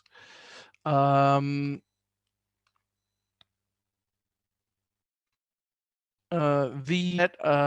are going to we are going to talk of the competition. So Alessio has spoken a little bit about the software that we have developed to measure one's Mars. We are going now into the competition. This is a test competition, so it's the first time we are testing it. And the aim is that of this competition an intersteno internet contest. So something official. The languages that you can opt, that you can choose are the ones that Alessio mentioned earlier, meaning English, Italian, Spanish, German, Dutch, Turkish, Hungarian, Polish, Slovak, Czech, French, and Finnish. We have set for today's contest the minimum accuracy rate at 95%, meaning that if you produce subtitles that are less accurate than 95%, the software will stop correcting you, but this is something that Alessio will explain better. Concerning the speed, you will hear at a speed that is an increasing speed, going from 74 to 248 words per minute. So it starts very slow and it keeps increasing. Concerning the competition, you are asked to transcribe this speech in real time with whatever tool you want, word for word, punctuation included, until you can. When you realize that you are no longer able to do it, you can stop it. Alessio will tell you how. And this is this opportunity to greet Danny and Georgette, who are here representing Intersteno. Danny is the secretary treasurer and Georgette the jury leader. To you, Alessio. Thank you, Carlo, but I'd need, well, I can use my own version of the presentation, so just a moment for me to... Did you send the final version to me? I can keep sharing the presentation. Yeah, keep sharing your screen. Yeah, I it's will better be that way. a click boy, yes. Okay. So, yeah, I think you should advance by a slide. Okay. We divided these slides in 3 phases: before the competition, during the competition, and after the competition. Basically, the first step you have to do is going to the website http://www.reachmars.eu. You will then have to click, don't do this now, you can just go to the site if you want, but we'll tell you when to do this once we're finished explaining. So just don't do the next steps yet. You will click on the flag of your language, but watch out, because depending on the variation of the language that we used, you will see a different flag. For example, since we only have Argentinian Spanish, you will see the Argentinian flag, and you will see the USA flag for English, and so on. Once you click on the language, the software will briefly load the audio file, and then you will see a start button that you have to press. As soon as you press that button, the recording is going to start, and there is nothing you can do about it. You cannot pause it, you cannot rewind it, you cannot slow it down, you can't do anything. It's live, okay? It's just live audio that's going to your earphones. So please, Carlo, go on. Okay. So you will be required to transcribe as much text as you can, as accurately as possible. And this is a good moment to mention how the correction system will work. Mars works on minutes. So basically, you're classified based on your minute.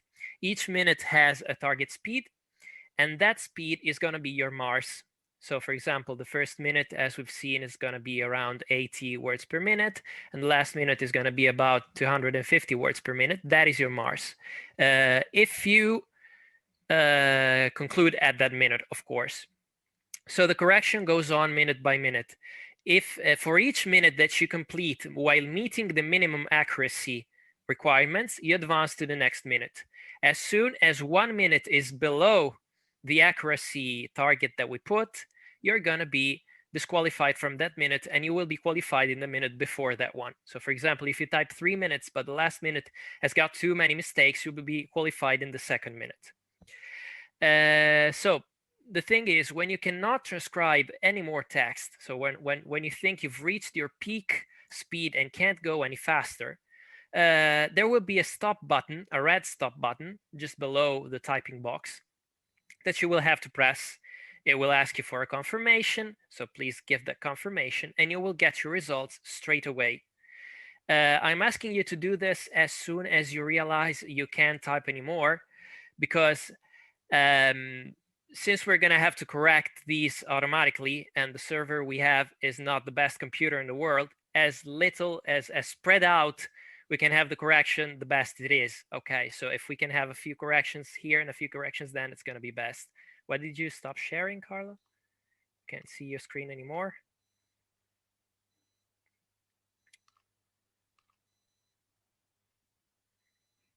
Okay, please put in presentation. Okay. The exception to this is if you think you can go to the end, and if you do go to the end, of course, the software is going to stop on its own. So you cannot keep writing past the 15-minute mark because the files are 15 minutes long. You will be shown your results, but these are only your results. It's not the classification yet, because the classification will only be available once everybody has finished. So you will see your marks and you will see your accuracy. This is the point where Carlo goes on to the next slide, please. This is the point when we will have to download the results. Yeah, you will see, I put a warning here. You may get the message, we're loading your results, please wait. It should last like 15 seconds. If it lasts more than a minute, please reload the page, because it just means that the page is stuck. If you reload, you won't lose your results. Then you'll see there's an orange download results button on the bottom of the screen. You will have to click that and then enter your name. Please, your full name, because I will be putting that name in the classification. So it's very important that I have your full name. Once you click download, you will receive a JSON file that you will have to send to this email address. So please write it down right now. This results@reachmars.eu. I'll give you a few seconds to write that down.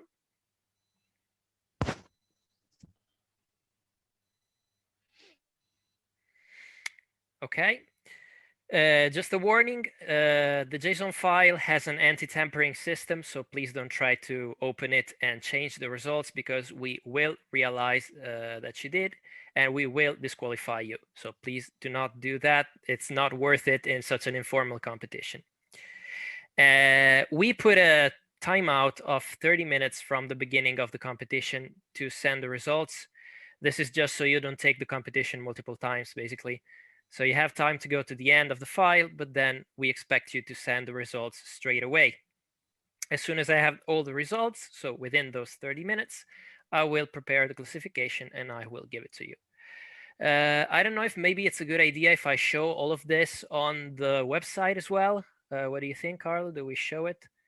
I can just mute. Yes, yeah, of course. okay. If, I think there are questions. So do you want to answer those before? What with Danish? We don't have Danish. No, yeah, it's not available yet, unfortunately. If I can type in the window because I type on my software, Marine asks, can I copy the text at the end of the competition? Yes, it's allowed. You can copy and paste into the competition box. Yeah, let me add that you need to stop a little earlier, because the software stops correcting at the 15-minute exact.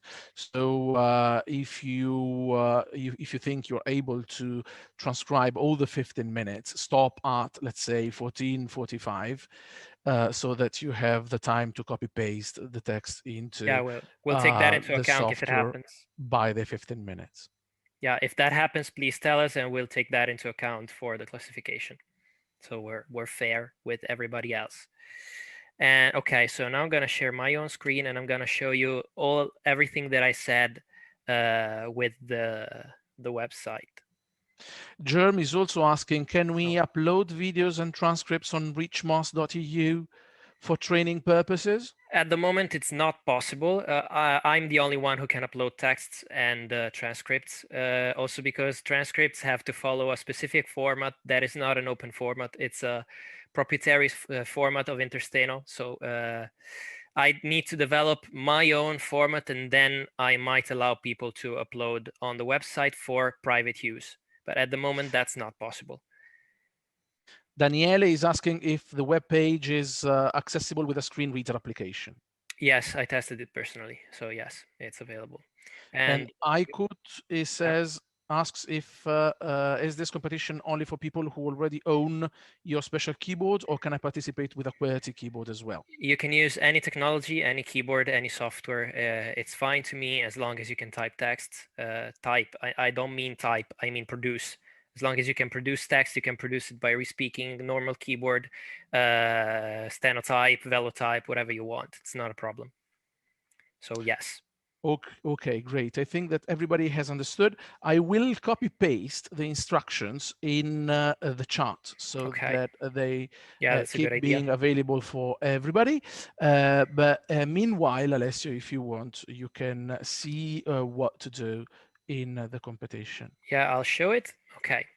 So I hope you all can see me again. I'm gonna just mute the audio if it's not mute already. Okay.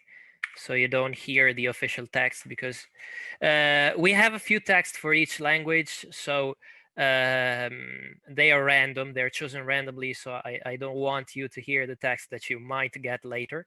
I will pick Italian, which is my own language. So I'm on the Mars website. I reached that I can show you by just writing reachmars.eu. It's gonna load for a moment and then you're gonna see your windows. You can click on the flag of the language you want to type in. For me, it's Italian, and then you'll see the start button almost immediately. Can I just ask a question? Sorry. Please, yeah. Just a quick question. There was one question. I saw the US flag, and I didn't see the British flag. There's a question from Georgina Ford. Is there a support for UK spelling? No, unfortunately, at the moment, we do not have UK English text. We only have USA English text. So it's going to be in USA English. Okay. Yeah, I'm sorry about that, but I could only upload the languages I had, and we don't really get any British participants at Intersteno, so we only have American files. So let's go into Italian. When I'm ready to start, I can push the start button, and then start typing. And then when I'm ready, I will push stop.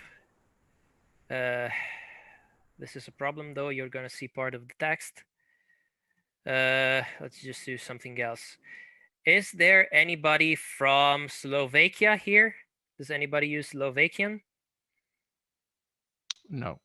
Okay, so I'm going to show you Slovakian so you don't see a text you're going to do. I can start typing.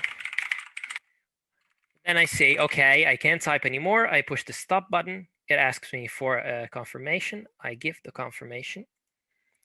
And it's going to show me my results. Of course, I didn't type anything particular, so it's going to show me that I'm not classified. I wrote 18 characters, but none of them were correct. My accuracy is 0, my Mars is 0. There's a button down here that says download results.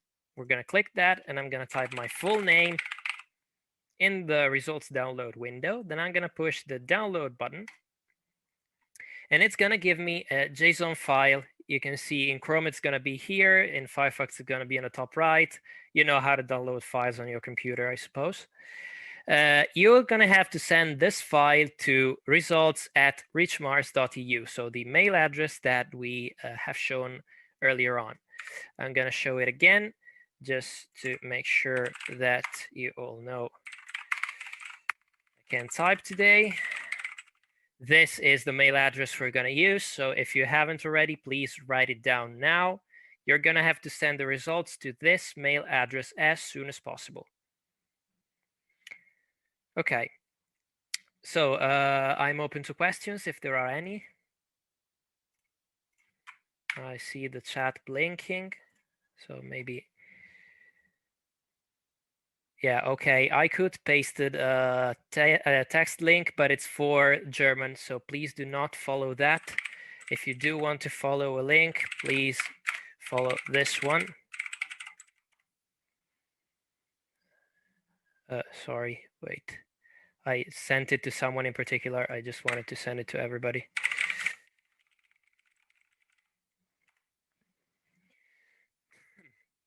So this is the actual link that we are going to use. And I suppose this is it. So questions?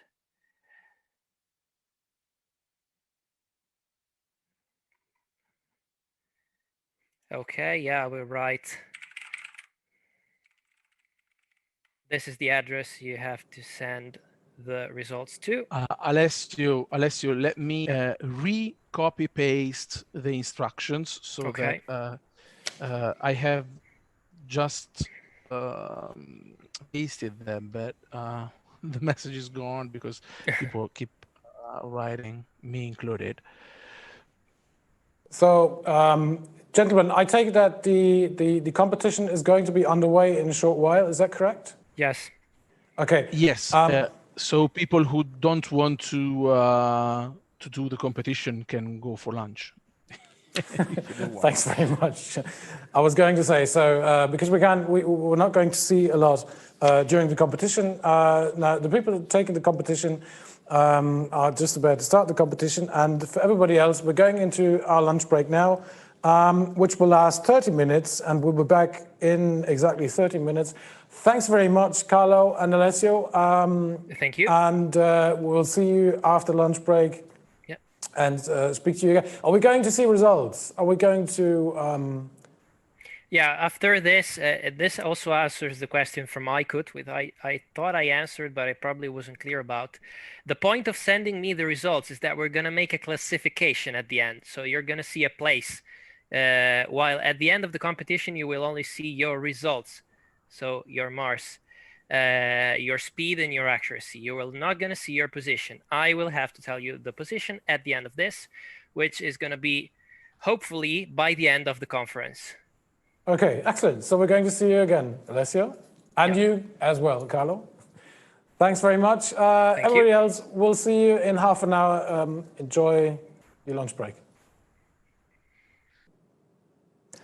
Welcome back, everybody. This is the final session of today's live text access conference from Mainz.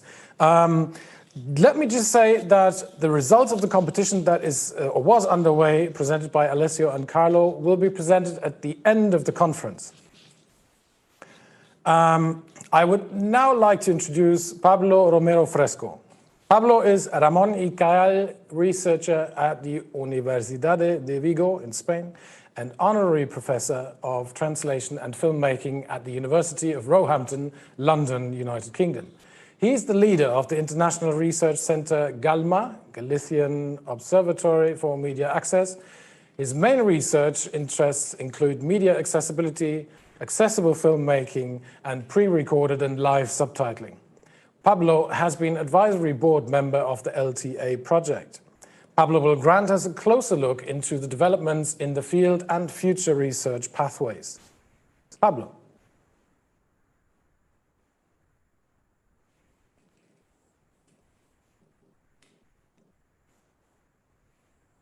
Hello, Pablo, are you with us?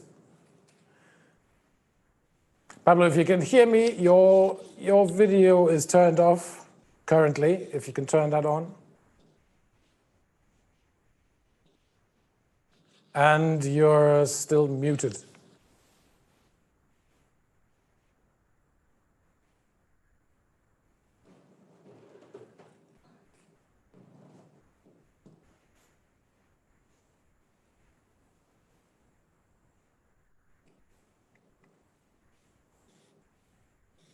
Pablo? He's coming. He's coming. He's coming. He's coming. Yes. Thank you, Carlo. Yeah, no problem. But do you see more than I do? Yes, of course. Yes. Yeah. I bet you're WhatsApping back and forth, aren't you? That's what I'm doing all the time. Yes, I'm trying to contact everybody. Yeah. Let us know what you're texting to each other. No. Yes, as you said, so sorry to step in. When Pablo is ready, we can have him talk.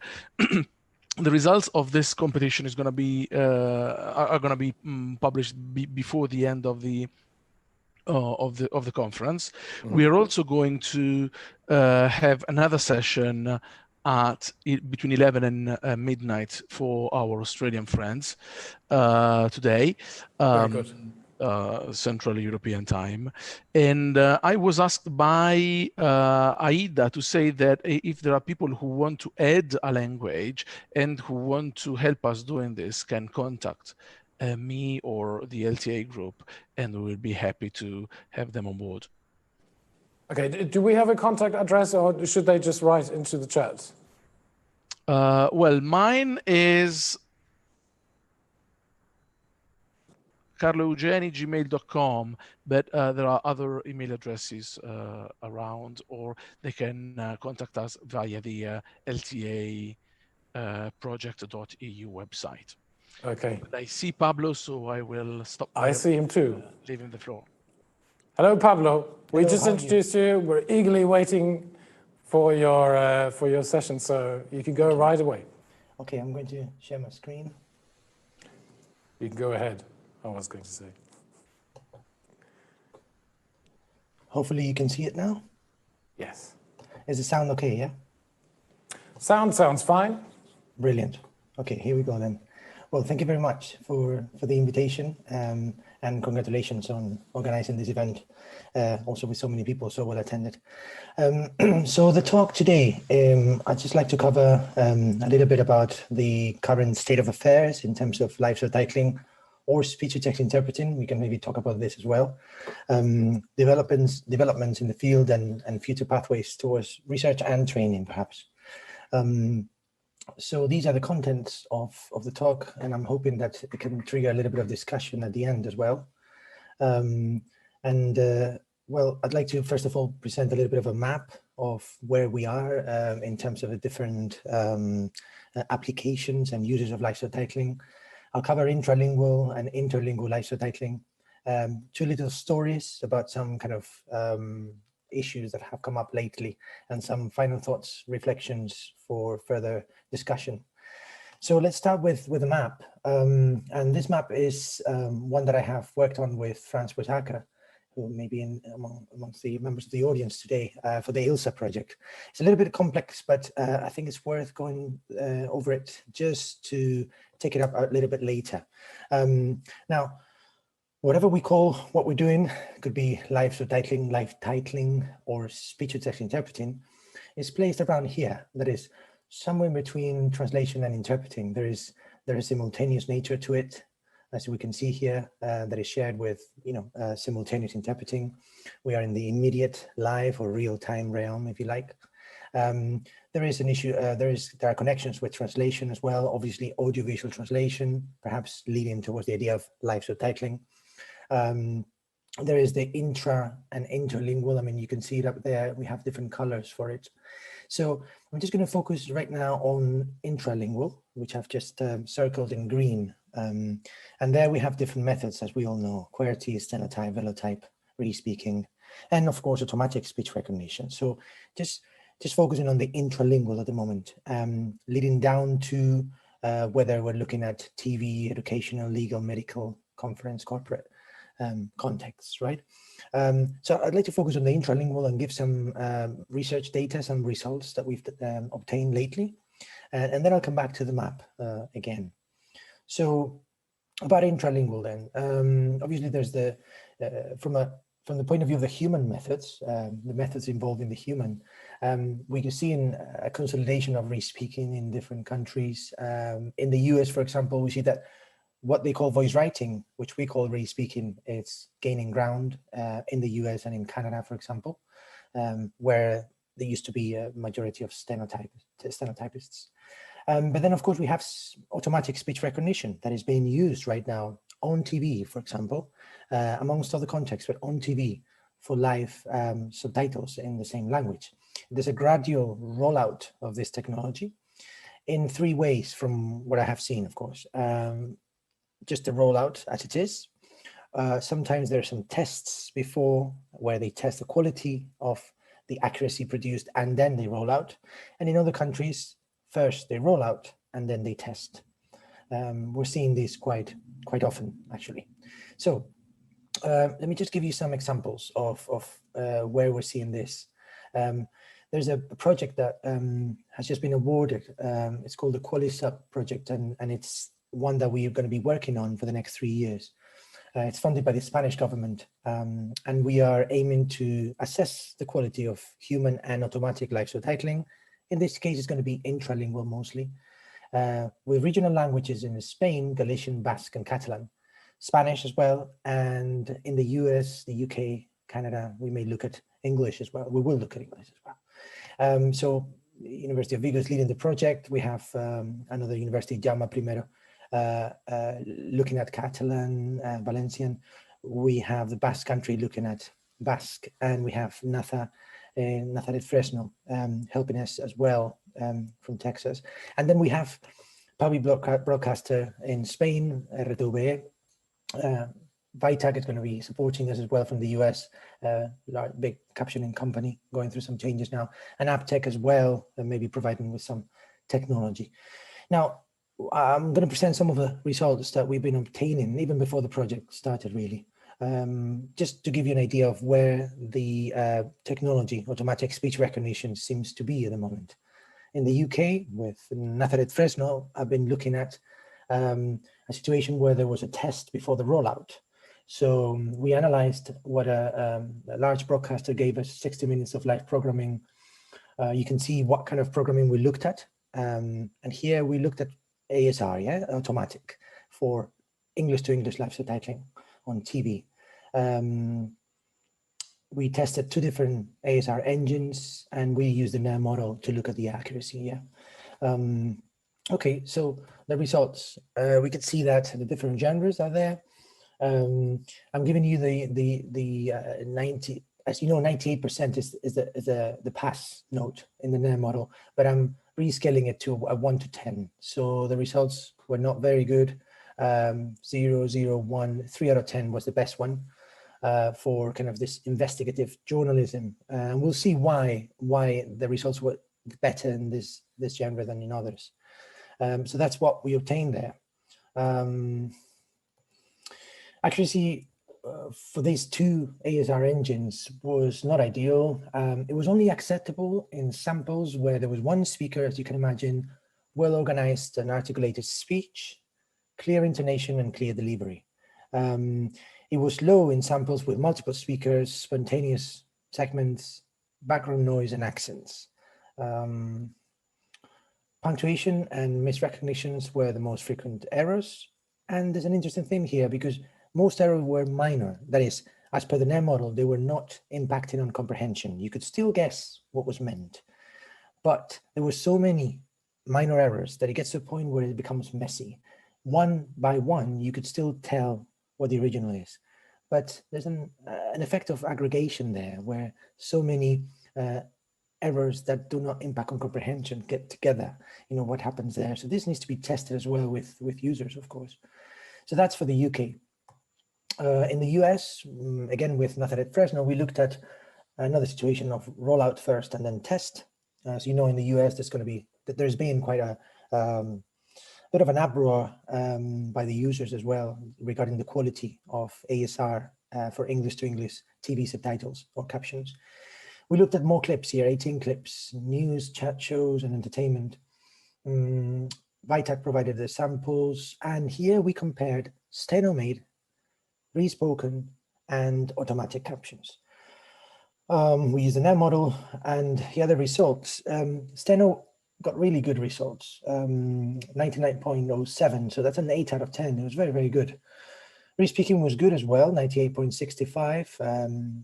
You can see the different samples there. So there was a weak re-speaking sample, perhaps lowered the average somewhat.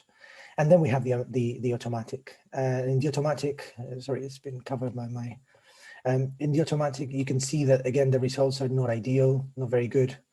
Well, there was a 97.52 for one of them, again, when speech was controlled, but in general, the results were not so good. It may look like high when you talk about 96, 97, but again, we do need to reach, or at least almost reach 98 if you want the output to be comprehensible and good. This is not to say that ASR may not be better elsewhere, but this is what we're finding at the moment, yeah? Again, if anybody has any questions, I don't think I can access the chat now, but please feel free to ask. So moving on to Spain now.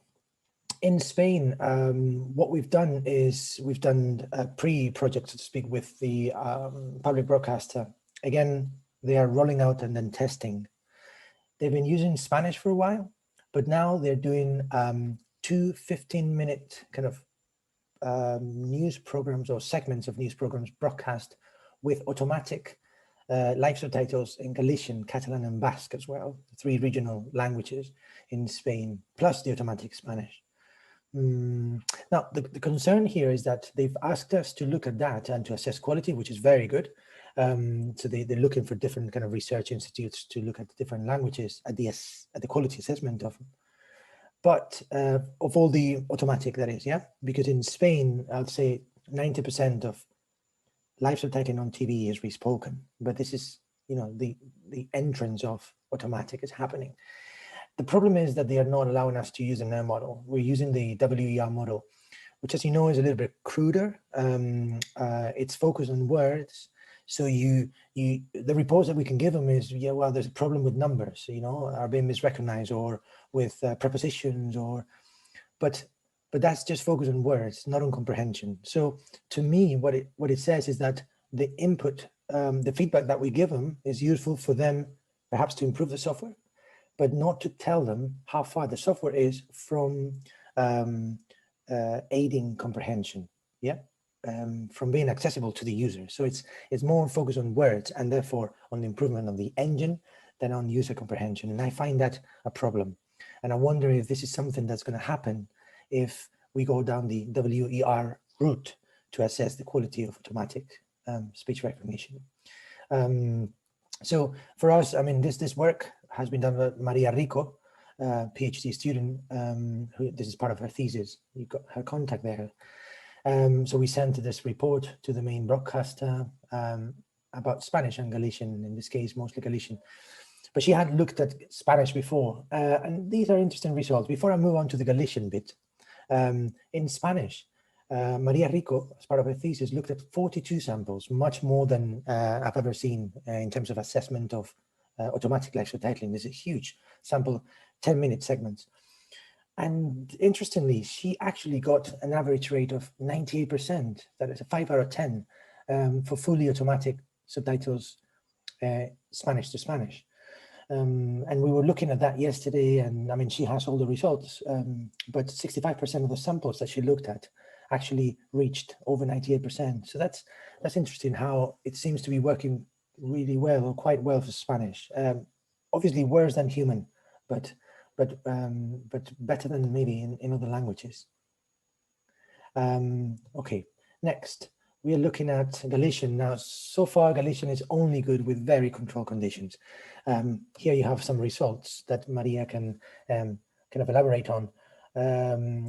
So you see, these are very low, but they are WER results. And WER are always going to be lower, because the key about the WER model is that every error counts the same. It's a -1. Whereas in the NER model, perhaps in Carlos' IRA model, but in the NER model, we're looking at 3 types of severity of errors, 3 degrees, but not everything is -1, because not everything is serious or critical. But here it is. So it's difficult to tell where we are. But I mean, Maria's impression is that Galician is far at the moment. It's only good with very good control conditions. Right. Canada then. Canada, as you know, they have their own Canadian NER guidelines. They've somewhat institutionalized the NER model as part of a legislation. You have it there. And they have a system of certification of NER evaluators, whereby every broadcaster needs to be assessed on their captions, on a sample of the captions every year, by someone who's certified as a NER evaluator. Now, the latest contact that I had with them, they told me that they're looking at, because automatic subtitles have been rolled out, they're looking at whether the NER guidelines need to be adapted, because the automatic output is particular, right? In terms of the errors that it has, in terms of the speed, because there's no kind of paraphrasing or summarization. So maybe it needs to be, you know, the assessment needs to be tweaked a little bit. It's something that it's an interesting pathway for future research as well. Right. So much for intralingual live subtitling. Again, I'll go back to it in the final kind of conclusions, and we can discuss more if there's extra time. Intralingual live subtitling, or speech-to-text interpreting, interlingual speech-to-text interpreting. Let's go back to this map that Franz Posacker and I worked on. So now we're looking at interlingual here. And this could be a number of ways here. I mean, we're looking at the intralingual ways plus machine translation and other alternatives. So just to put them on a, at least the main ones, on a different slide. I'm going for it now. So at least the main kind of ways in which one can provide interlingual live subtitles at the moment. Could be interlingual re-speaking, for example, as in a re-speaker who listens in one language and re-speaks into another. That was the point of the ILSA project, and we're training people for this. You can add the other methods as well, of course. Interlingual steno, live steno, interlingual live QWERTY, etc. Now, the other method is a different way, is simultaneous interpreting plus interlingual re-speaking, right? This is happening, it's being used quite often. So you have your English to Spanish, for example, simultaneous interpreter, whose audio is picked up by a Spanish to Spanish interlingual re-speaker. So that means that then the output is, in the end, is the same as a written kind of a live translation, in this case, involving two people, a tandem. You could have, and of course, when I say re-speaking, you can use the other, any other method. Simultaneous interpreting plus automatic speech recognition. That is, I hear, increasingly being considered for its use. So again, we need to think about how that would work.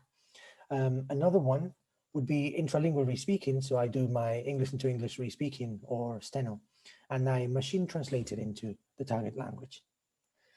And the other one would be fully automatic speech recognition, machine translation. There could be a human involved in some editing there, but it could also be totally automatic. I guess this is, you know, the dream situation for many companies, but I doubt we're there yet. So this is where we are, and this is of particular interest for the research community, I would imagine.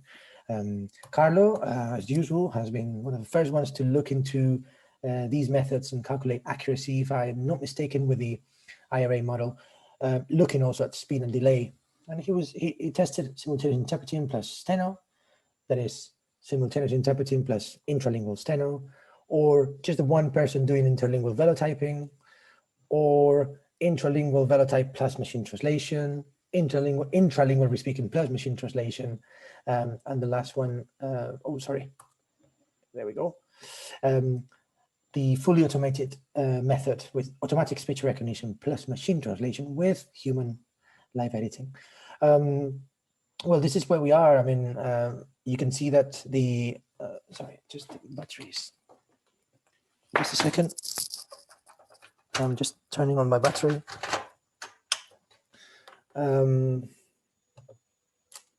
Sorry. Let me just a second. Just making sure that the battery is working.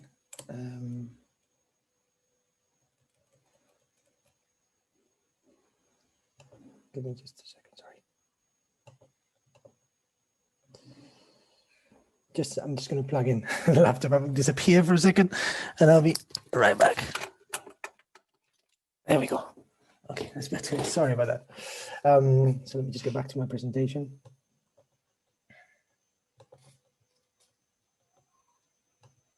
There we go.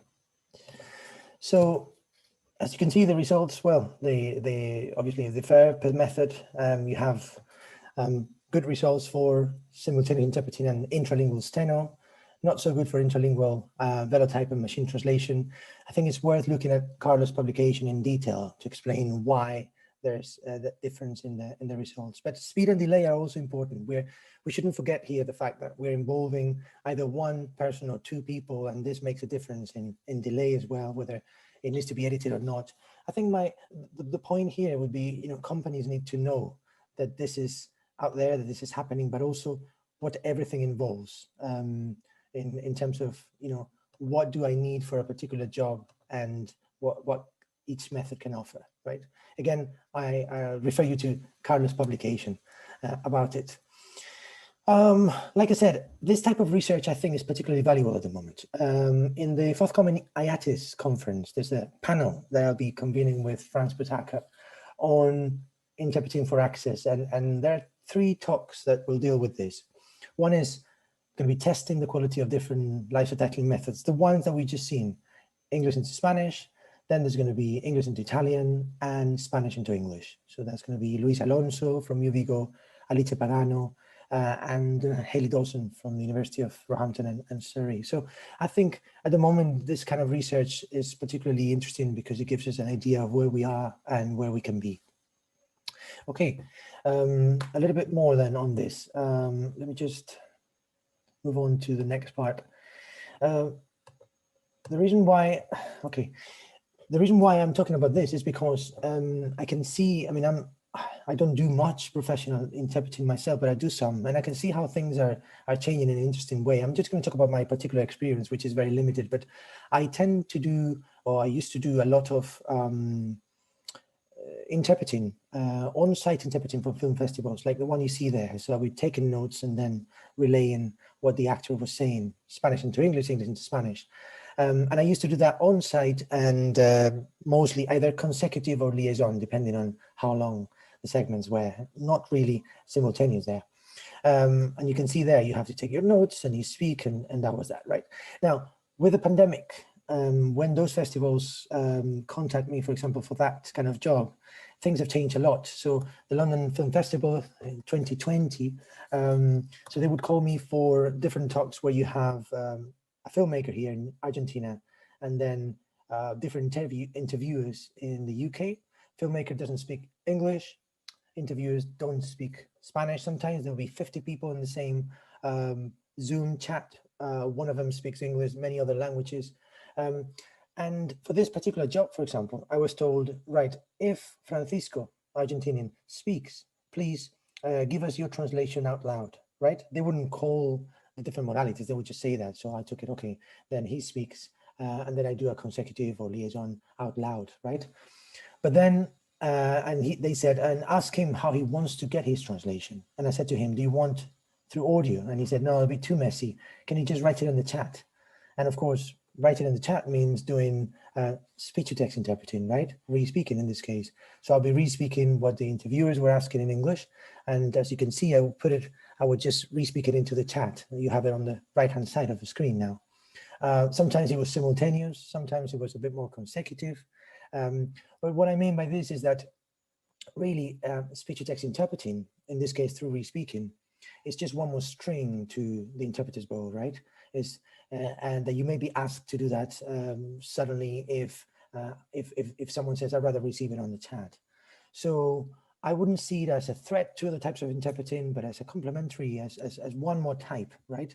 And this is the way I would like to see it. I see it and I teach it as well, but I don't think it's the way it's being seen. So that leads me to, or will lead me to one of the stories that I wanted to tell you. But before that, so we're talking about speech-to-text interpreting as something that the conference organizers, the film festival organizers didn't know that existed at all. They just saw everything coming up in the chat. For all they know, they didn't care if I was typing or they just wanted it in the chat. Thank you very much, that's it. They were happy because they used the chat then to create subtitles for the video that they posted offline later. But they didn't really care how I was producing that, right? Now, that was that. But we can see that speech-to-text interpreting is still not making the big splash, the noise that it should, and many conference organizers don't know that it exists. We were contacted last week by the MEUS, I don't know how you pronounce it, conference.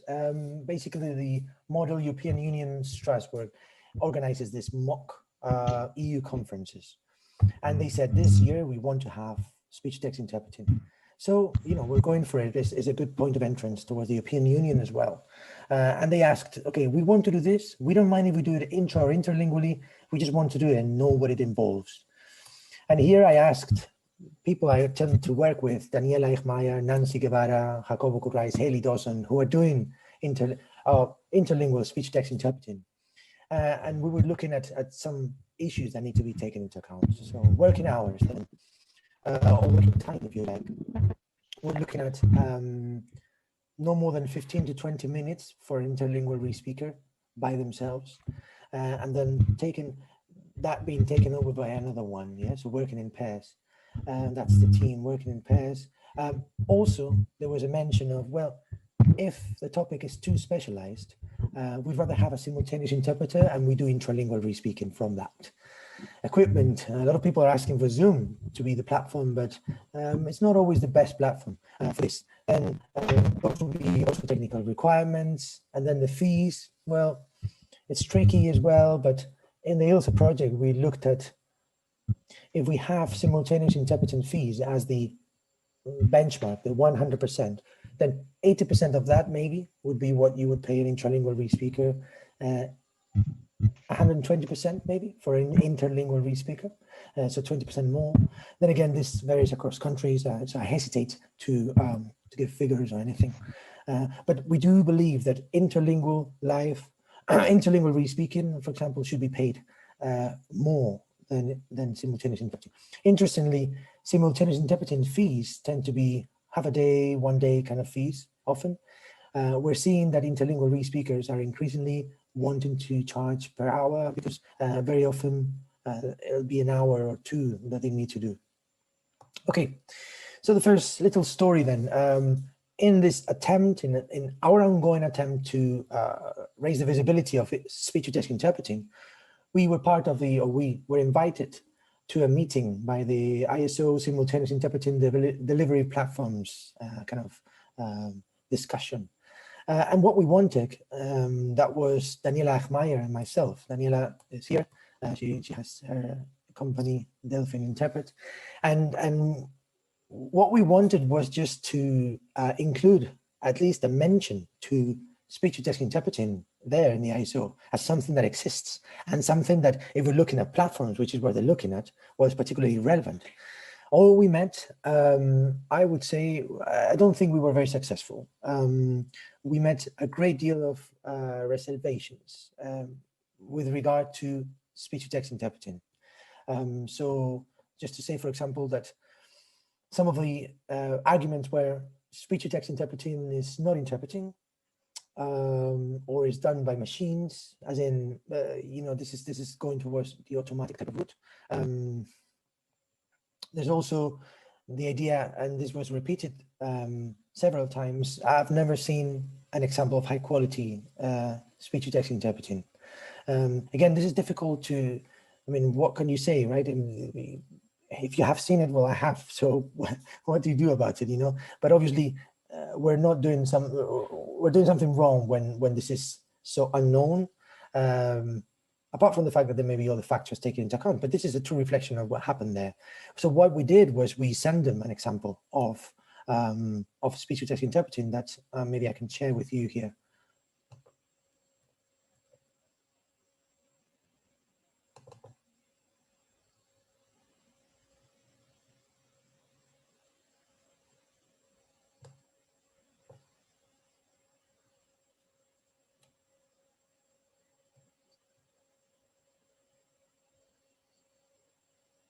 I think you haven't shared the sound of your computer, Pablo, because I can't hear the sound from your computer. Just a second. Thank you for letting me know. Hopefully now.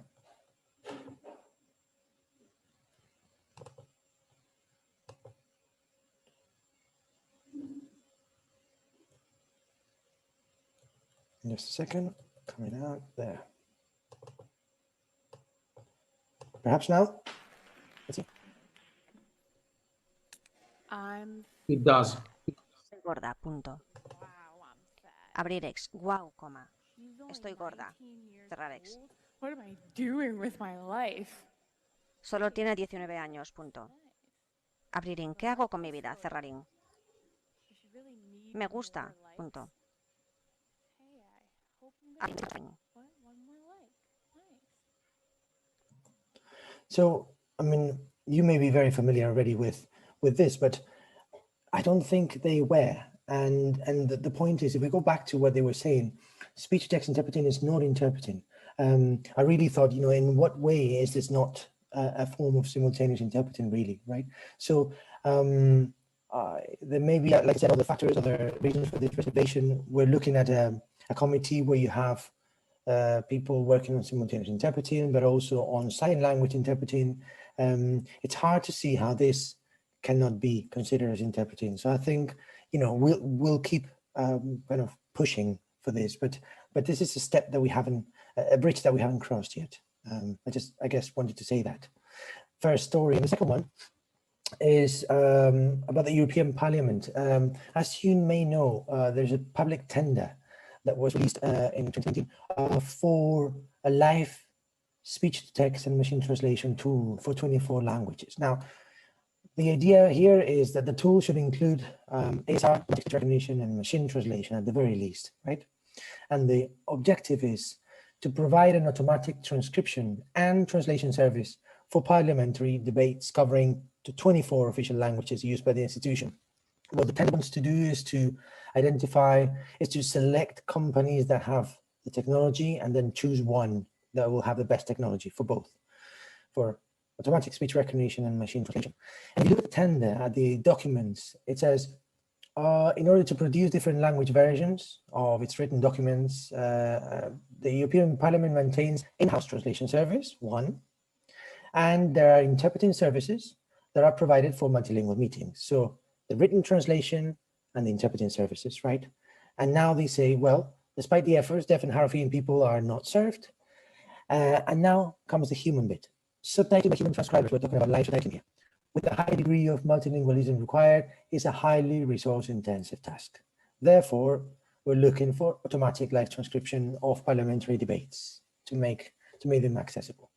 So there are some considerations here that we can make maybe in the discussion, but let's see how things are being fragmented. There is the in-house translation service, there's the interpreting services, and then there is the deaf and hard of hearing.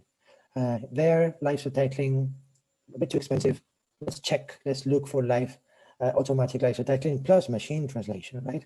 So this is what we're looking at here. They're looking at assessing the quality of these machines, of the engines provided by these companies. There's an interesting graduation of 3 different types of severity of errors, but it's somewhat mixed up with the error types that they have. So there's a bit of in my opinion, this is very personal view, I think it's a little bit confusing. So we're in touch with them to see if it could be assessed, if the assessment could be tweaked, right? But I mean, the project seems to be going ahead. Right, so this is the second story then. Let's just kind of wrap up and bring them together then. So first, where are we with the human kind of side of things? In my view, it's still significantly, I would say, better than the machine output at the moment. Then there's the ASR and the machine translation, but automatic speech recognition for intralingual live subtitling or intralingual speech-to-text interpreting. I don't think it's quite there yet. It doesn't seem to be. Vast differences across genres, contexts, conditions, and languages, and this will be the case, needs to be taken into account for projects like this one for the European Parliament for 24 languages. But it is here to stay, of course. So if we carry on then, in terms of translation and interpreting training, my view is that, and I'm thinking about Spanish degrees, for example, where we don't even acknowledge the existence of something like Google Translate. I think if we turn our backs to the technological reality that is out there, then this reality will kick us in the backside, really. So it takes a different profile now, right? A profile of a language specialist who can work alongside technology, who can be aware of different methods available and offer them depending on what's needed and required. Quality assessment, this is very important because, you know, if these automated methods are there, then we need to make sure that they're tested before they're rolled out, or at least they're tested at all. And I would say we need methods that can kind of serve the users and look at their comprehension as opposed to look at the machine itself. We need user participation, which we don't always have, and we need more of that. Definitely need more on that. And then perhaps this is a main concern. Access seems to be separated from translation. And then when that happens, quality suffers.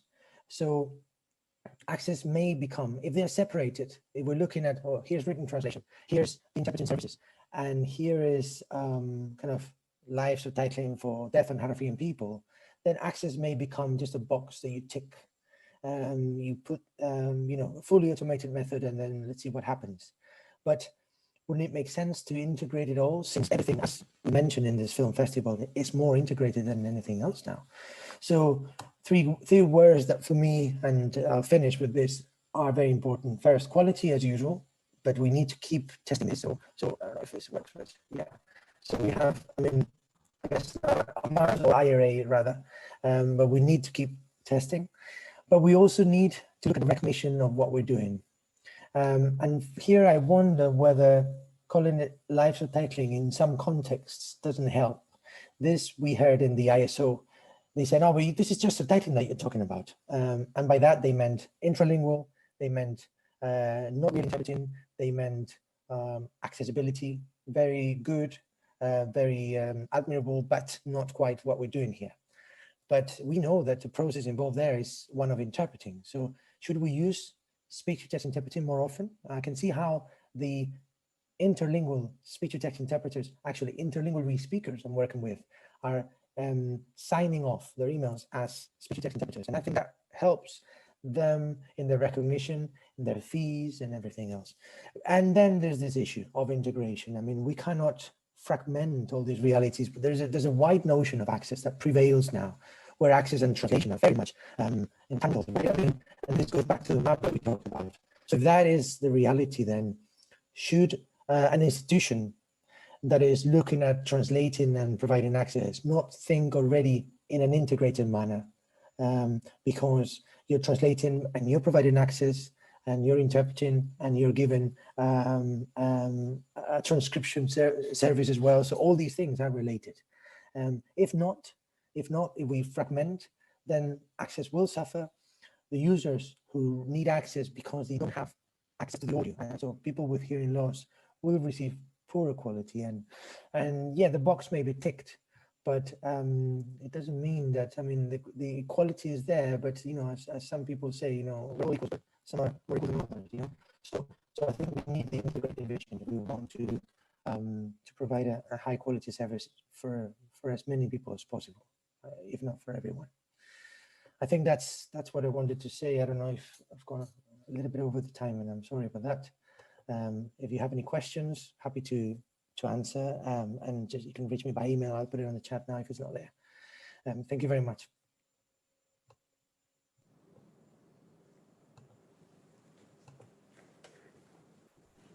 Okay, thank you very much, Pablo. That was very interesting. I'm sure there are a couple of questions. We have a couple of questions in the thread that I would just like. How much time do you have left? Is this me? Yeah, Pablo. Are you still ready for questions? 30 minutes. I'm sorry? We have 30 minutes left. We have 30 minutes left. That's quite, you know, that should be enough. I have a question here from Wim, actually. I'm curious if there's a complete overview of other languages with the accuracy of automated speech recognition other than English and Spanish. Is there... okay. Because like those two languages are affecting quite a lot of people. Sorry to interrupt you. These two languages, Spanish and English, obviously affect quite a lot of people, but it's also for smaller countries or smaller country languages that are not that widespread. Is there an overview for that? Not that I know of, Carlo may know. This is what I know. This is what I've been involved in. I think there is. I reviewed a paper not long ago that involved German as well. That looked at German, Italian, but it was just looking at particular case studies. It's quite difficult to have at the moment. I think this is just being developed as we speak. So I think some people are looking at Zoom, automatic speech recognition, for example, Microsoft. Then again, Zoom, if I'm not mistaken, was only in English. So I don't know that there is a wide overview of different languages, and this is something we definitely need to be working on. Okay. Here's another question from Marcel Bobeldijk. Pablo, thanks for your interesting presentation. How do you see the future of automated speech recognition in short time, in the next 2 to 4 years, or longer term, 5 to 8 years, maybe, you know, the development? That's a tricky one. At the moment, we're seeing that it really is context dependent. And I think going back to the point that you've just made, it will vary enormously across languages. I mean, obviously you have much more data about some languages than others, and those will always work better. I can see how in the big languages it will improve. Yesterday, I got a result from one of the companies, Aptech, and the Spanish to Spanish was quite impressive, even picking up question marks for questions. So that was impressive. So I would say the big languages will improve and are improving. I don't know that they are ready yet. I don't think so, but they are improving. The smaller languages, I mean, for want of a better term, of course, will need much more work.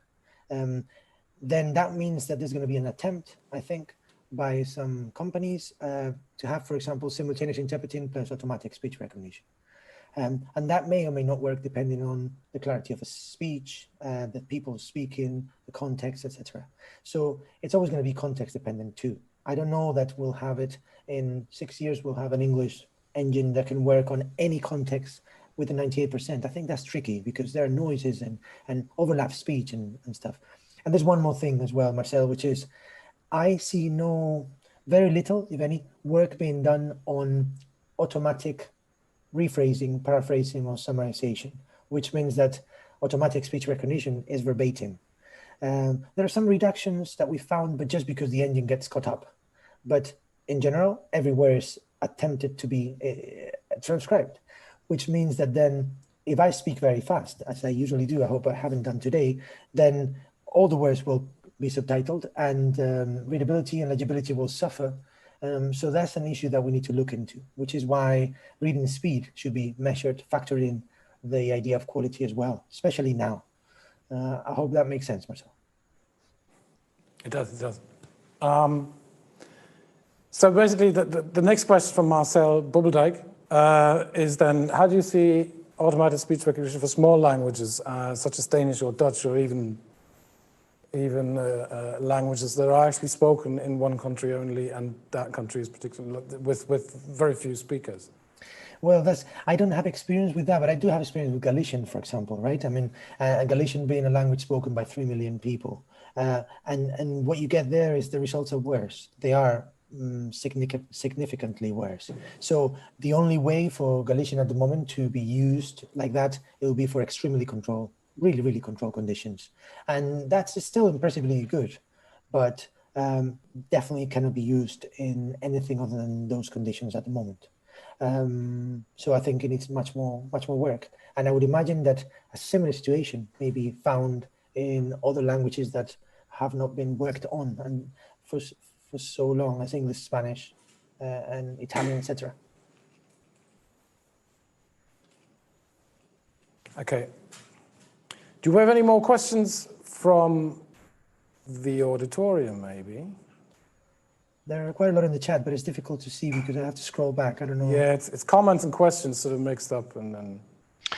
Yes, if I can step in, there are many questions in the chat. One is related to delay. Luis and there is another person, Avi, I think. They are asking if it is more important to go for accuracy or for latency, and what is the maximum delay acceptable? Right, good question. I'd say that when we're looking at for example, when we use a NER model, I normally give results about accuracy rate, but that's not what a NER model does only. We look at accuracy, delay, and speed at the very least. Also issues to do with, for example, whether the captions, subtitles are obscuring information on the screen. So that needs to be factored in. And what we go by is not the accuracy rate, but the final assessment, which includes all that. So I think whatever method is going to be used, I think it needs to factor in delay and speed. Speed because, as we said, with automatic output, then if there's no summarization, and there doesn't seem to be, then it could be extremely useful. But I don't know, I mean, I've seen some Spanish automatic subtitles on TV that have a line that lasts for half a second. Now that just flashes on the screen and leaves the screen, and the accuracy was perfect, but that cannot be 100%. So we need to look into that, yeah. And then delay is particularly important because are we involving 1 or 2 persons, 2 people, 3 people, and there's more or less delay. So it's going to be this situation where you have a balance, that's not the word, but yeah, I can't find the word now, a trade-off between accuracy and delay, where maybe I involve more people and I get a more accurate result, but a bit more delay or the other way around. So What's acceptable or not? Well, this is interesting because it depends on the expectations. People who are in speech-to-text interpreting or live subtitling, interestingly, we have people, employers who come from the interpreting world or from the live subtitling world. If they, at least, if they come from the live subtitling world, they are aware of the types of errors that we have in speech recognition and aware of the delay.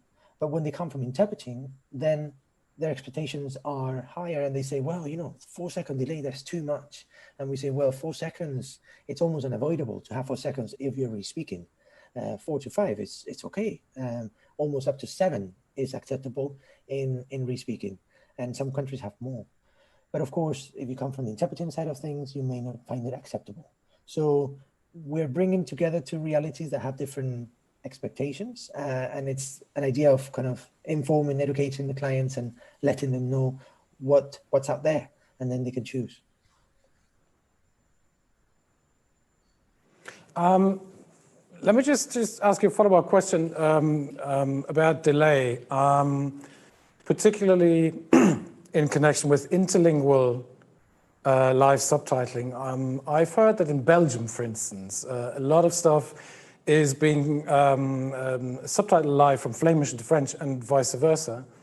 And obviously there's a delay because of the technique you just outlined, So you will have to, I don't know, a couple of seconds until the text actually comes in whilst the stuff's already been spoken. Now, I've heard, I'm not too sure, maybe if there's anybody from Belgium here in the audience that can correct me, but I've heard that in connection with broadcasting, that in Belgian broadcasters, they delay sound and picture without the subtitles. So they let the subtitles come in and then bring the picture in sync with the subtitles so that they are 100% accurate in terms of the subtitles appear as soon as the stuff's being spoken.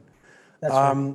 Is that something, this can go for intralingual subtitling as well, because you always have that delay, but for TV broadcast, it could be worth a thought of just stopping the picture a little bit and the sound so that your subtitles and the picture are in sync. Is that something that, in your experience, is being performed? Is that a concept that is actually thinkable, or is this absolutely impossible? No, it is possible. We just have to think about what context and what country. So yes, Belgium, the Netherlands, for example, they do that. I've seen delays of up to, by delay, I mean an antenna delay, as in, okay, something is happening live, but you just hold it there for, it could be a minute, could be 5, 10, half an hour, or even an hour.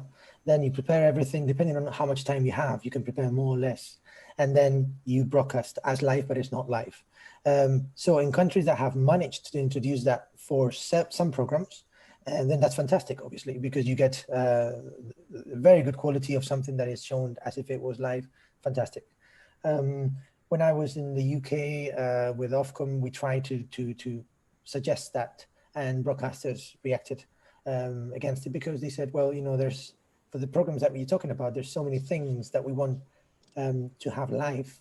Online betting, social media, and that kind of thing. We need the program to be shown as it's happening because of that. So fair enough. So it depends on the country and the programs. So that's one way of doing things. That's for TV, yeah? So it can happen, you just have to fight that battle. For in the UK, what they've done, because they couldn't do that, is they found a way to access the audio earlier than the viewers. So you get the audio with 5 seconds prior to the viewers, and then the re-speaker uses that to cut the delay by 5 seconds, which means you almost produce a simultaneous output. That's another way of doing it, technically speaking. And then it's more difficult to do it for a Zoom kind of presentation like this one, but I've seen it happen now for some kind of live streaming where you delay the live streaming by a little bit, and then you do this as well. So it's being used as well, not just for TV, but also for kind of live events that are streamed, for example. So that's another possibility, and that's something else to put on the table for everyone to discuss. So you see a scenario where you have different methods, different technical situations for delay and accuracy, and then the client can choose. The problem is that the client doesn't know that all this is available. So we need to explain this, and there's a lot of education. Sounds a bit arrogant, but you know what I mean. There's a lot of information to be provided so that they know what's out there. Okay. Here's another question. Are there studies on speed and readability of ASR, especially with very fast speeches? Question from Enrico Pagliacampo. So that was speed and readability about? Studies on speed and readability of ASR, especially with very fast speeches. Carlo may be able to tell us something about it. Not that I have found, because at the moment we're just starting with this, which means we're looking at initial steps. It takes a long time to analyze this because sometimes ASR output is messy and analyzing the quality takes a long time. The broadcasters that are commissioning these studies, they're telling us, well, you know, we pay you so much because analyzing a minute of a program may take this. And discussing it with my team, they were saying it takes 20 times what they're saying. So it takes a long time if we want to look at all this. So not that I know of, all I know is we're testing outputs spoken at different speed or outputs with different speech rates and the accuracy. So we know a little bit more about that, but what we don't know is how it's impacting on the users. So I think Daniela has done some work on the users, but probably not, she's in the chat, probably not with automatic. So that's why I mentioned in my presentation, we need the users to tell us now, you know, how they receive automatic. We have informal anecdotic kind of views because there are whole Facebook groups dedicated in the US, for example, to people who are, what's the word? Damaged by live captions, automatic live captions. Damage is not the word, but you know what I mean. So constant comments about that, but it's mostly anecdotal. We need studies on that. We just need time and people to look into this. Curiously and surprisingly, there's only a few of us working on this, and there's so much research to be done and so many exciting studies to be conducted. We need more people. We can't ask Carlo to do everything. Here's a question from, sorry, Carlo, you wanted to say something? No, yes, I wanted to say something, but it is not related to what Pablo has just said, which makes me laugh. Yeah, it is related to the fact that I think it is important now to start educating people about different things related to what you were saying 2 minutes ago about the fact that people are complaining about mistakes, etc. And they say that live subtitles are very bad because there is one mistake, for example, or because they are delayed, which is something that is unavoidable, or at least something that is normal. So I think that people should start understand, and by people I mean clients and users, what is possible and what is not possible in live subtitling so far. And this is important because if a broadcaster asks a group of users if the subtitles are good or not, and they say they are bad because there is a mistake every 2 minutes, we know that it is probably the best that they can do, that they can have. So I think that it is important that Pablo, for example, who is a very good speaker, tells the world what one should expect from live subtitles. Yeah, that's I don't know how, but educating is, I think, the next step. Yeah, it is. That's a nice try, Carlo. I'm not going to do it by myself, so you're going to help me, and many other people too. But definitely need to do that. And I wonder how it can be done. I mean, these projects could have as outputs some sort of. We've tried, you know, some documents. The ILSA project, for example, has I don't know if we call them guidelines, but so there were documents where you can also explain what speech-to-text interpreting is in terms of TV, live events, and educational. Those are the kind of documents for dissemination that we need to provide, and then hope that there's an understanding there. But also maybe bearing in mind who we're speaking with, where they're coming from, the interpreting world, from the live subtitling, from another one. It's a tricky one, yeah. Question coming in from Daniela. I can't read the whole name. Daniela Eichmeier. Daniela Eichmeier.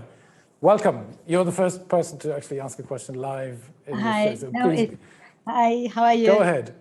No, as you asked whether I knew something from ASR in other countries, I just have the experience. I put it in a chat from the European parliamentary documentation, and from the Austrian Parliament. They tried out the WebEx. They even, as far as I know, they bought a trial license, and then they found it difficult. And then there was an international event where we did the live speech-to-text interpreting, and concurrently there were the two texts, our text and the automatic text. And they found that the ASR text was unusable. And it was also due to many accents, I would say, because there was one Italian speaker where the automatic speech recognition only brought 3 dots, 0, and the Romanian speaker as well. And there were some of them, and it was English, and the ASR, I think, it best works with English. Yeah, that's my answer to that, but I don't have conducted any research on it. It's just experience. There's also the idea of, it takes time to do the research on this, and you can't help but think, okay, by the time I come up with the results, maybe the technology is improved already, So it's tricky, but I guess in those studies, we need to look into kind of long-term conclusions of how the technology works and what needs to be improved, and the extent to which the human can work with the technology as well. And then we have to think about training too, training with this technology as well. Okay, thanks, Daniela. I see a question from Wim. Wim, I see your hand. Go ahead. Hi. I had one more question. I think most of the research or the tests have been done with ASR in quite ideal circumstances. So when you have a very clear sound with usually maybe people clearly speaking and making good sentences. However, as you have seen in the work environment of our LTA project, we work in a lot of different situations on location, where very often the speakers are not so clear in their audio, and you could have a lot of discussions, people talking at the same time, also a lot of background noise. Do you think it's useful, for example, to also have tests with ASR in those kind of situations? Also, not to give a false impression to the community. If you say, okay, with ASR, we get 96, 97% correct recognition, but in a situation where there's a lot of background noise, maybe it might drop quite a lot. This is definitely super important, Wim. I agree.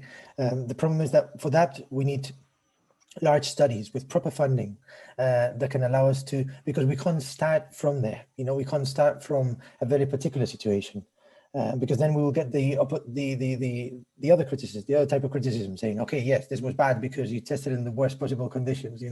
So you start from those. I think our job at the moment is to recruit more people for research, right? Or to clone Cara, but to recruit more people for research, so that then we can go beyond what we're testing. And if we only have time and resources to test, say, TV, for example, at the very least, get different genres. Because when I meant genres, I meant, different situations where you get more people, more noise, music, and that gives you worse results. And it tells you a bit about what you're saying there as well.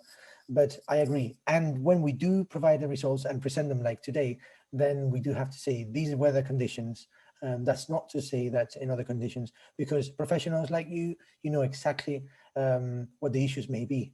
And some of the part of the information, education, and that discussion that needs to be held with conference organizers is, please, we need extremely good audio input.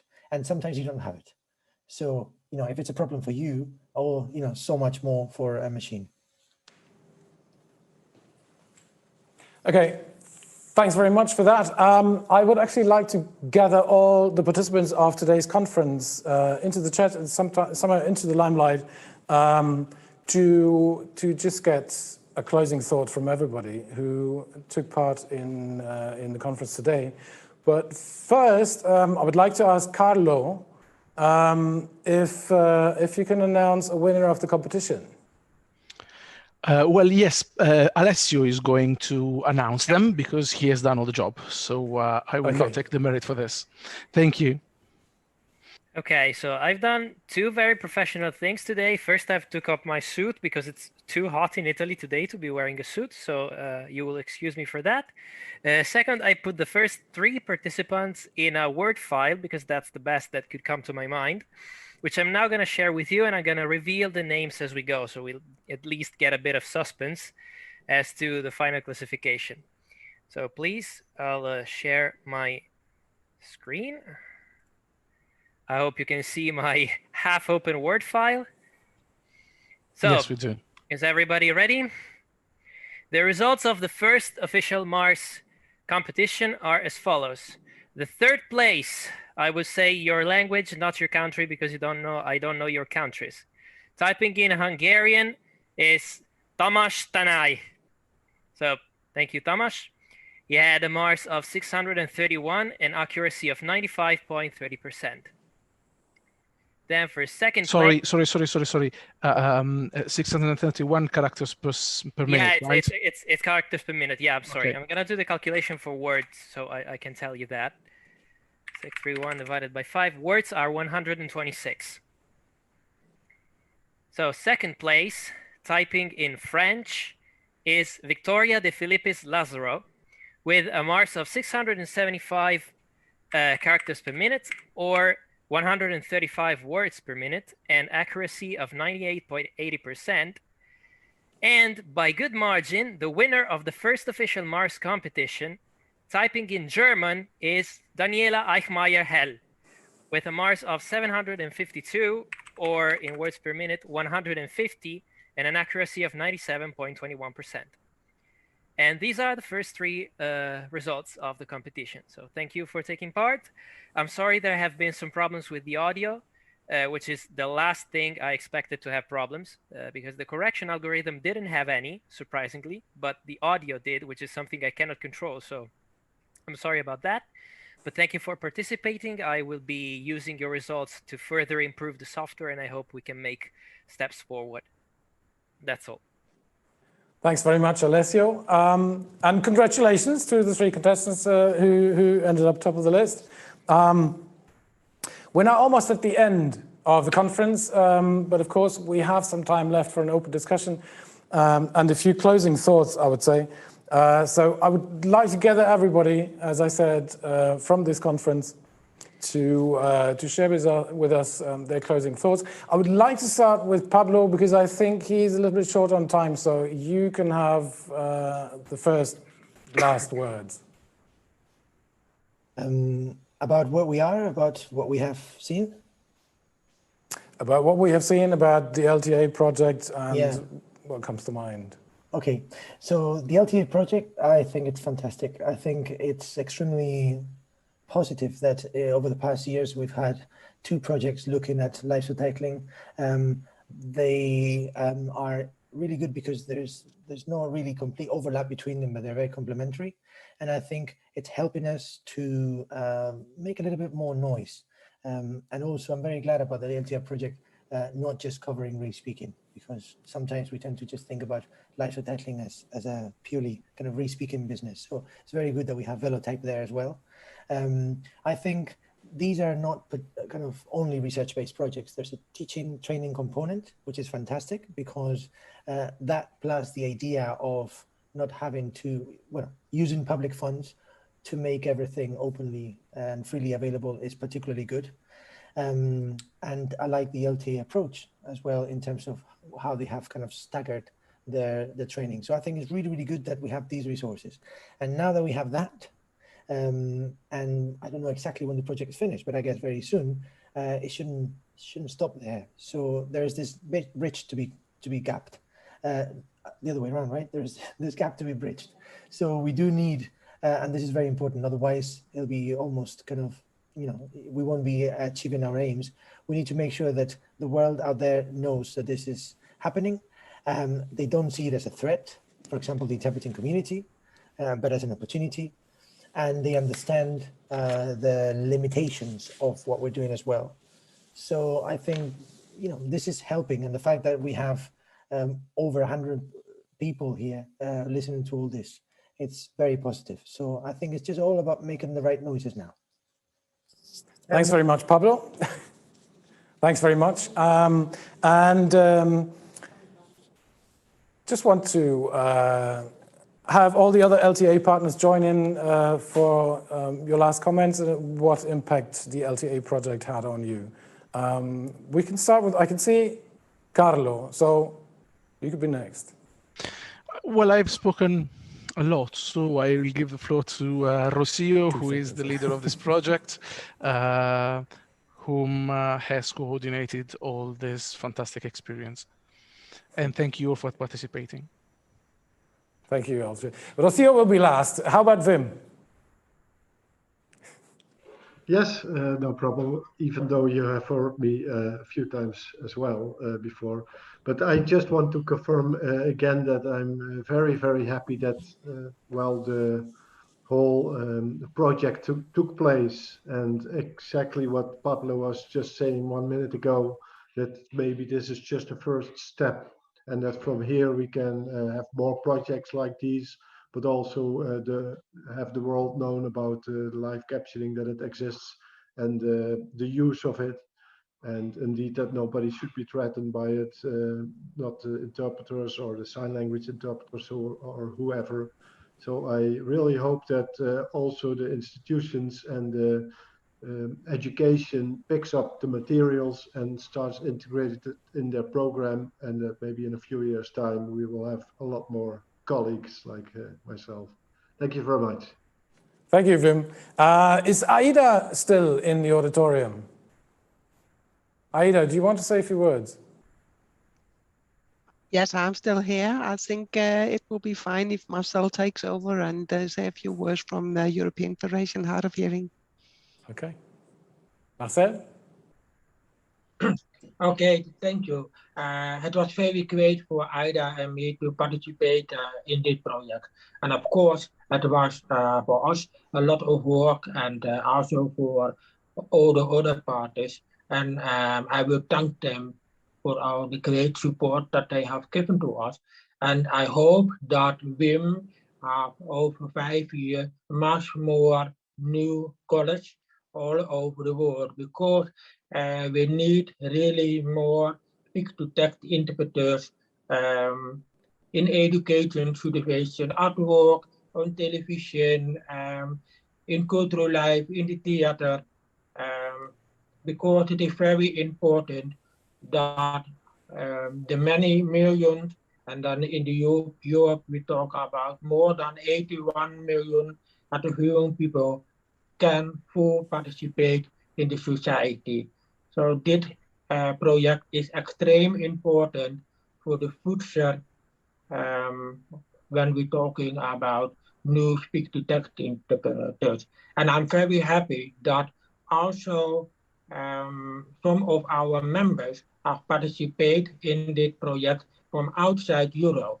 We have people from Lebanon, we have people from Pakistan, we have people from Nepal, we have people from Vietnam that also have supported this project, and they have made example and video with some basic sign for new speech-to-text supporters. So I will thank everyone in behalf of all the hard of hearing people for your great job, and thank also you for the organizing this great event, and thank you. Thank you, Marcel. Estella is still with us. Estella, do you want to say a few words? 1 second. Yes. Hello. Yes, well, I just can reinforce what the previous colleagues have already said.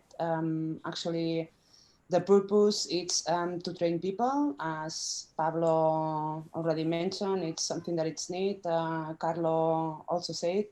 I think that it's also important to keep an eye on quality, and since UAB was also involved or was responsible for the quality, please make sure to involve all types of users when providing live subtitlings. Or speech that's in interpreting, or there's also this issue on terminology. But it was a great pleasure to be part of the project, and we hope that people enjoy the materials and involve in the training. Thank you. Thank you, Estella. And Gabriele is still here. Sure, thank you. Well, ECQA is just excited about this great outcome of the project, that we definitely have an agreement already signed with Intersteno to go forward with that joint certificate. So this is actually rare that within the project period you find this real interest in making the project results sustainable and just go on with the real thing, with the certificate. So actually we are just delighted and look very much forward to certify all of you guys.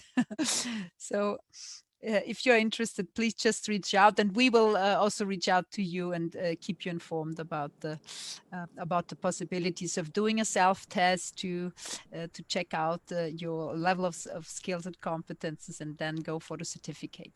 Thank you. And of course, it was a real pleasure with these wonderful partners to design training courses and the certificate at that high quality level. So I'm just happy. Thank you. Thanks, Gabriele. And for the final closing thoughts, I hand over to Rocio, who's obviously the mastermind behind this project. Rocio, you can step in while I step out, and we keep this COVID safe. So the stage is all yours. Thank you. Hi. Well, what can I say? It's been a pleasure to be here with you all today and to share all these experiences and knowledge. The work together with the partners, you see how great results you can achieve if you involve all and include all perspectives in such a project. If you recall, today at the beginning, I said that the reason why we did this project was because there was a need for harmonization, for training, and that the demand was increasing. I think after today, we can say that the demand for professionals in the field is still growing, and it's going up in the next years, and also the need for training in the different countries at different levels, as Pablo has mentioned before. So from my part, I just want to thank you, everybody, for their great participation and all the input. You have seen today how difficult it is to manage a real-time subtitling in a live session, where many different speakers or subtitlers are working with different input, and how the output is depending, am I using a stenotype or am I using a velotype, and this is really under no control conditions. So automatic translation is a great friend. It's helping us. I don't actually like this sort of competition in between, is this machine translation, is this human translation? I think the future, as mentioned before, is joining forces, working together, and this is going a way for us to provide more accessibility, which is bottom line, our purpose and our goal. And my very last word is many thank you to ZDF Digital, to Julia, to Marcel, to the whole team. You should be here and see how they've been working like crazy the whole time, solving any single problem we had. So from my part and on behalf of the whole LTA team, many thanks to ZDF Digital and to all of you for participating and contributing. So Marcel, the floor is yours. Here we go. That's all for today. And that's almost the end of the LTA program. We would like to thank everybody who was involved, And we hope you enjoyed today's event. Feel free to leave us your comments. Have a lovely weekend and stay safe. Goodbye.